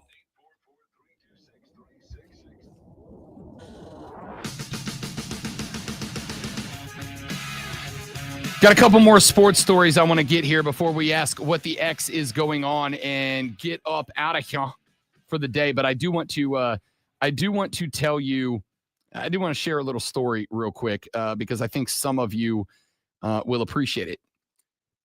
I don't play fantasy football anymore. And it's not because I don't think I'd be good at it or that I don't enjoy it. The problem is I probably enjoyed it too much. There were years where I was in like 6, 7, 8 leagues. And there was one year, the year that I quit. I don't remember exactly which year it was, but I remember my decision to quit fantasy football very clearly. I was in, I believe I was in 7 leagues that year. And I was getting prepared for a Friday show I was working afternoons at the time. It was like Friday daytime, and I was getting prepared for my Friday show. And I started getting ready for the fantasy football weekend, making sure there were no last-minute waiver drops. You know, you got to pay attention. Sometimes an owner has to drop a good player because they got to fit in somebody else so they can have somebody that is going to score points for him that weekend, and they're just hoping they'll sneak them on and off the waiver wire. You got to pay attention to this kind of stuff if you want to win fantasy football. So I came to the realization as my show started on that Friday that while I put on an A+ show, because obviously, come on, I had spent more time that week, legitimately, literally, I had spent more time managing my 7 fantasy football teams than I did managing my show. My show was still good, but like I spent more time managing my football team, football teams, than I did managing my actual job. And I came to the recognition that while some people are addicted to substances and some people are addicted to behavior, I was addicted to winning at fantasy football. I was just putting too much time. So I got out because I also know me, and I'm not the type of dude who goes, well, I'll just join a league, because then I'll go, well, I'm in 1 league. What's 2? And if I'm in 2, what's 4, right? Like it's, I'll just draft similar teams. We'll be fine. I had to quit.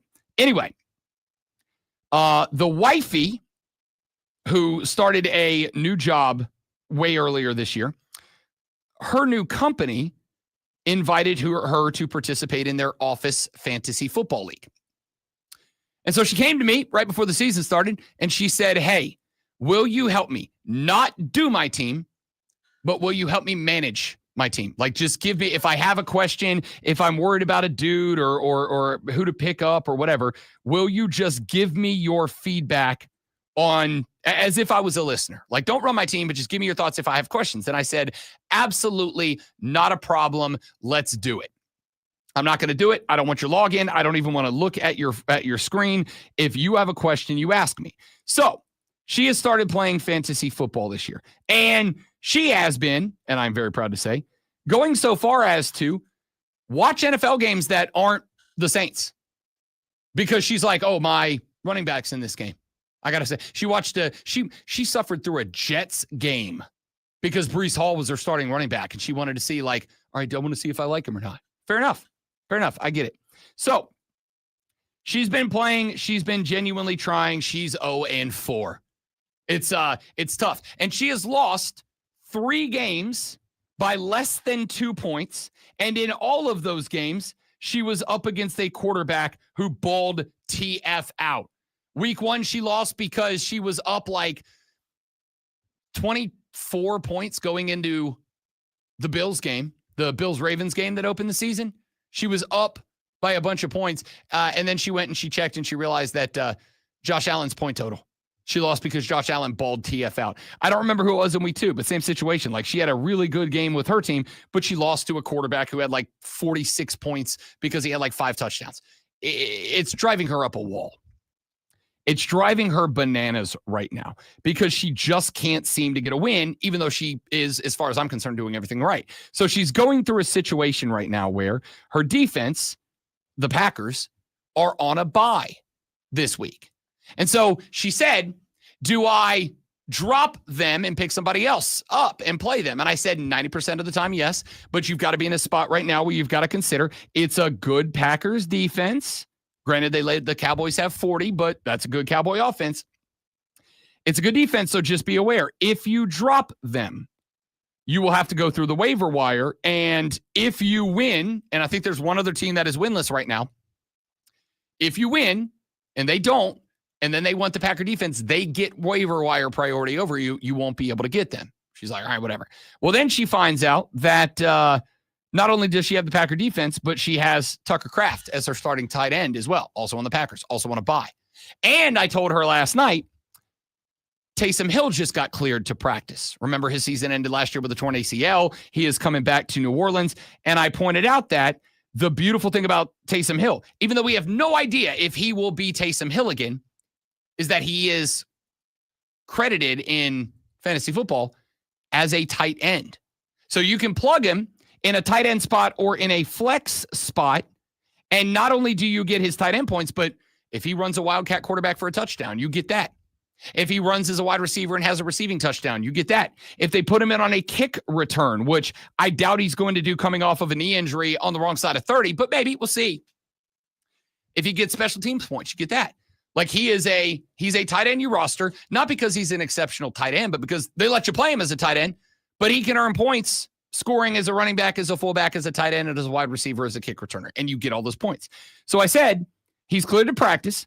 He's got 21 days, which means he may not play until 3 weeks from now, but you may want to go ahead and grab him now because once it kind of hits the mainstream that he is practicing and the Saints announce that we expect Taysom Hill to play next week or the week after that, somebody's going to go get the guy. Problem is, your tight end's on a bye. You got to figure something out. Now, she still has Ravens tight end Mark Andrews on the roster right now. So she's like, what do I do? And I said, all right, here's my play. Get Taysom Hill, put him on the roster now. Yes, it's going to cost you a flex spot, but a bench spot. Get him, put him on the roster. Let's see if he comes back and if he is still Taysom Hill. Because if the answer is yes, you've got a high-scoring tight end to plug into that spot. Drop Tucker Kraft because while he's a very good quarterback, you're in a game this week. You need points out of every position. And while Tucker Kraft is probably, based on the fact that Mark Andrews has like disappeared from the Ravens offense this year, there's always the chance he pops off. And as much as I'd rather you keep Tucker Kraft, at the end of the day, you're going to be in a fight to get your first win this weekend. So go ahead and drop Tucker Kraft, play Mark Andrews, grab Taysom Hill. If Tucker Kraft makes it through waivers, then next week, and Mark Andrews doesn't go off this weekend, drop Mark Andrews and pick Tucker Kraft back up. And then there's your starting tight end, which then you have Taysom Hill, and we can decide what to do from there. Maybe trade Tucker Kraft, whatever. Then she says, okay, what do I do about my defense? And I said, screenshot me who's available in the free agency pool for defenses. And the top two defenses that are available right now are the New York Football Giants and the Cleveland Browns. I said, okay. She said, who do I go with? I said, the Browns. And she said, why? And I said, well, I got a couple of reasons. Number one, Giants playing the Saints this weekend. That game is in New Orleans, Louisiana. The Saints have traditionally and historically been a better football team at home. And Spencer Rat Daddy Rattler has been a better quarterback at home. His only multi-touchdown game so far came at the crib. They're a better offense at the house. So considering that they were in a game with the Buffalo Bills for 3.5 quarters last week before Buffalo was finally able to break it open, I think there's potential that, I'm not saying they will, but scary potential that New Orleans maybe pops off and has their first 35-point game and you get killed. Cleveland, on the other hand, is going to be playing in London against the Vikings, who still don't have a starting quarterback under center, gave up a ton of sacks. And oh, by the way, what does Cleveland do? They generate sacks around Myles Garrett. You've got a bunch of sacks, probably a turnover or two. They're playing a bad, well, not bad. They're very talented, but with the quarterback situation Minnesota finds itself in, bad offense. And oh, by the way, it's in London. It's on a soccer field. If there's one thing you've watched these London games and picked up, it's that these soccer fields are thicker than the NFL fields in the States. It slows the offense down. So the one advantage that Minnesota had, which is speed demons at wide receiver, they don't have that this weekend, or at least not as pronounced as it usually is. You play that. I said, and there is one more reason you play the Browns defense over the Giants. And she said, what is that other reason? And I said, because they're playing the Saints, and if I have to listen to you for 3.5 hours cheer for the Giants over the Saints so that you can win a fantasy football game, I'm going to friggin' divorce you. And she's like, I would do that. And I said, I know. So I want you all to know, gentlemen, ladies, do not let fantasy football ruin your relationship. All right? Don't.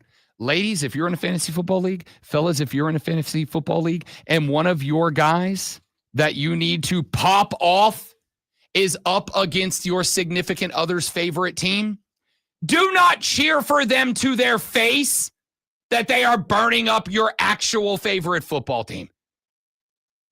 And now, the Rob Brown Show presents Twitter. I don't want any marital strife I wanted out to there. let it resonate a little bit. I mean, It's an important message. If I would have had an echo there, I would have threw it on there. But it is a fantastic, if I may say so myself, PSA to the lovebirds out there. If you have a player on your fantasy football team that's popping off, do not rub it in if they are popping off on your lover boy or lover girl's favorite football team. Don't do it. It's not worth it. Or do it. I mean, at least put them on TikTok or something. If your relationship lasts, then you know it's for real. All right, the first thing that's Xing is Shohei Ohtani. Shohei Ohtani Xing because the LA Dodgers got a 10-5 win over the Reds last night, and Shohei Ohtani went yad on the very first at-bat. It was the first of a pair of gigantic dongs from Shohei Ohtani in that dub last night. I said on BetMGM tonight, it was aired on the station if you got a chance to listen, when I was talking to Brad Evans and Ryan Horvad, and they said World Series predictions. I said, out of the National League, I'm taking the Brewers. I think they've got the hottest team in baseball on the NL side right now, and the pitching from front to back end is the best. However, that is unless the Dodgers click. The Dodgers we thought was going to win 108, 109 games.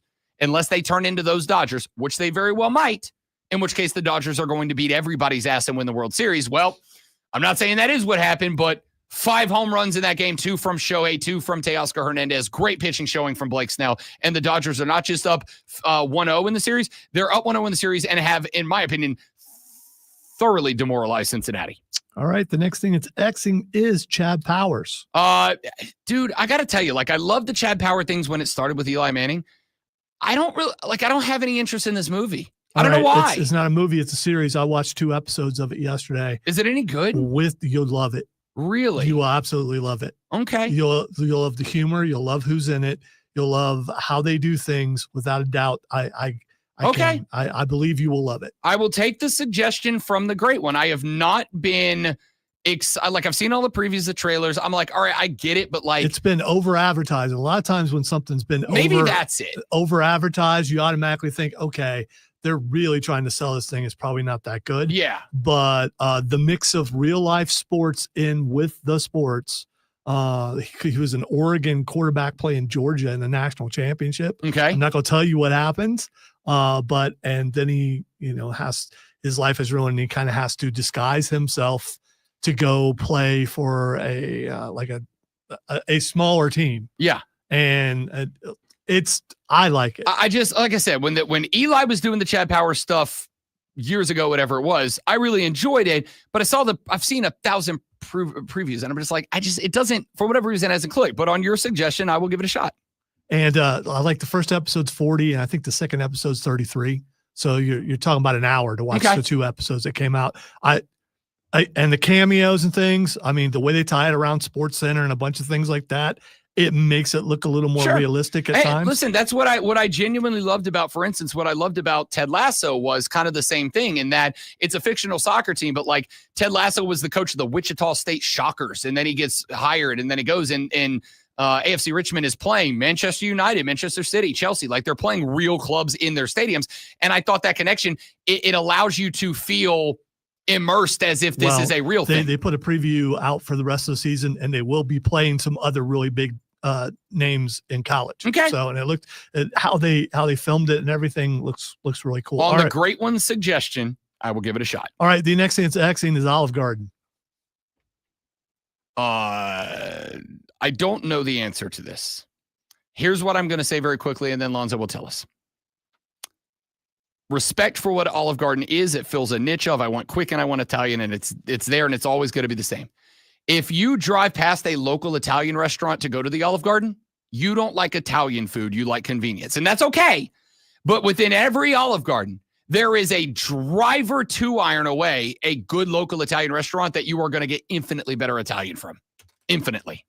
Okay, but at the same time, a big time chain that's been successful for many years. Absolutely, because again, you got to believe that it's probably going to be decent or it would be gone. It's fine. It is convenient and it's uniform. When you go get the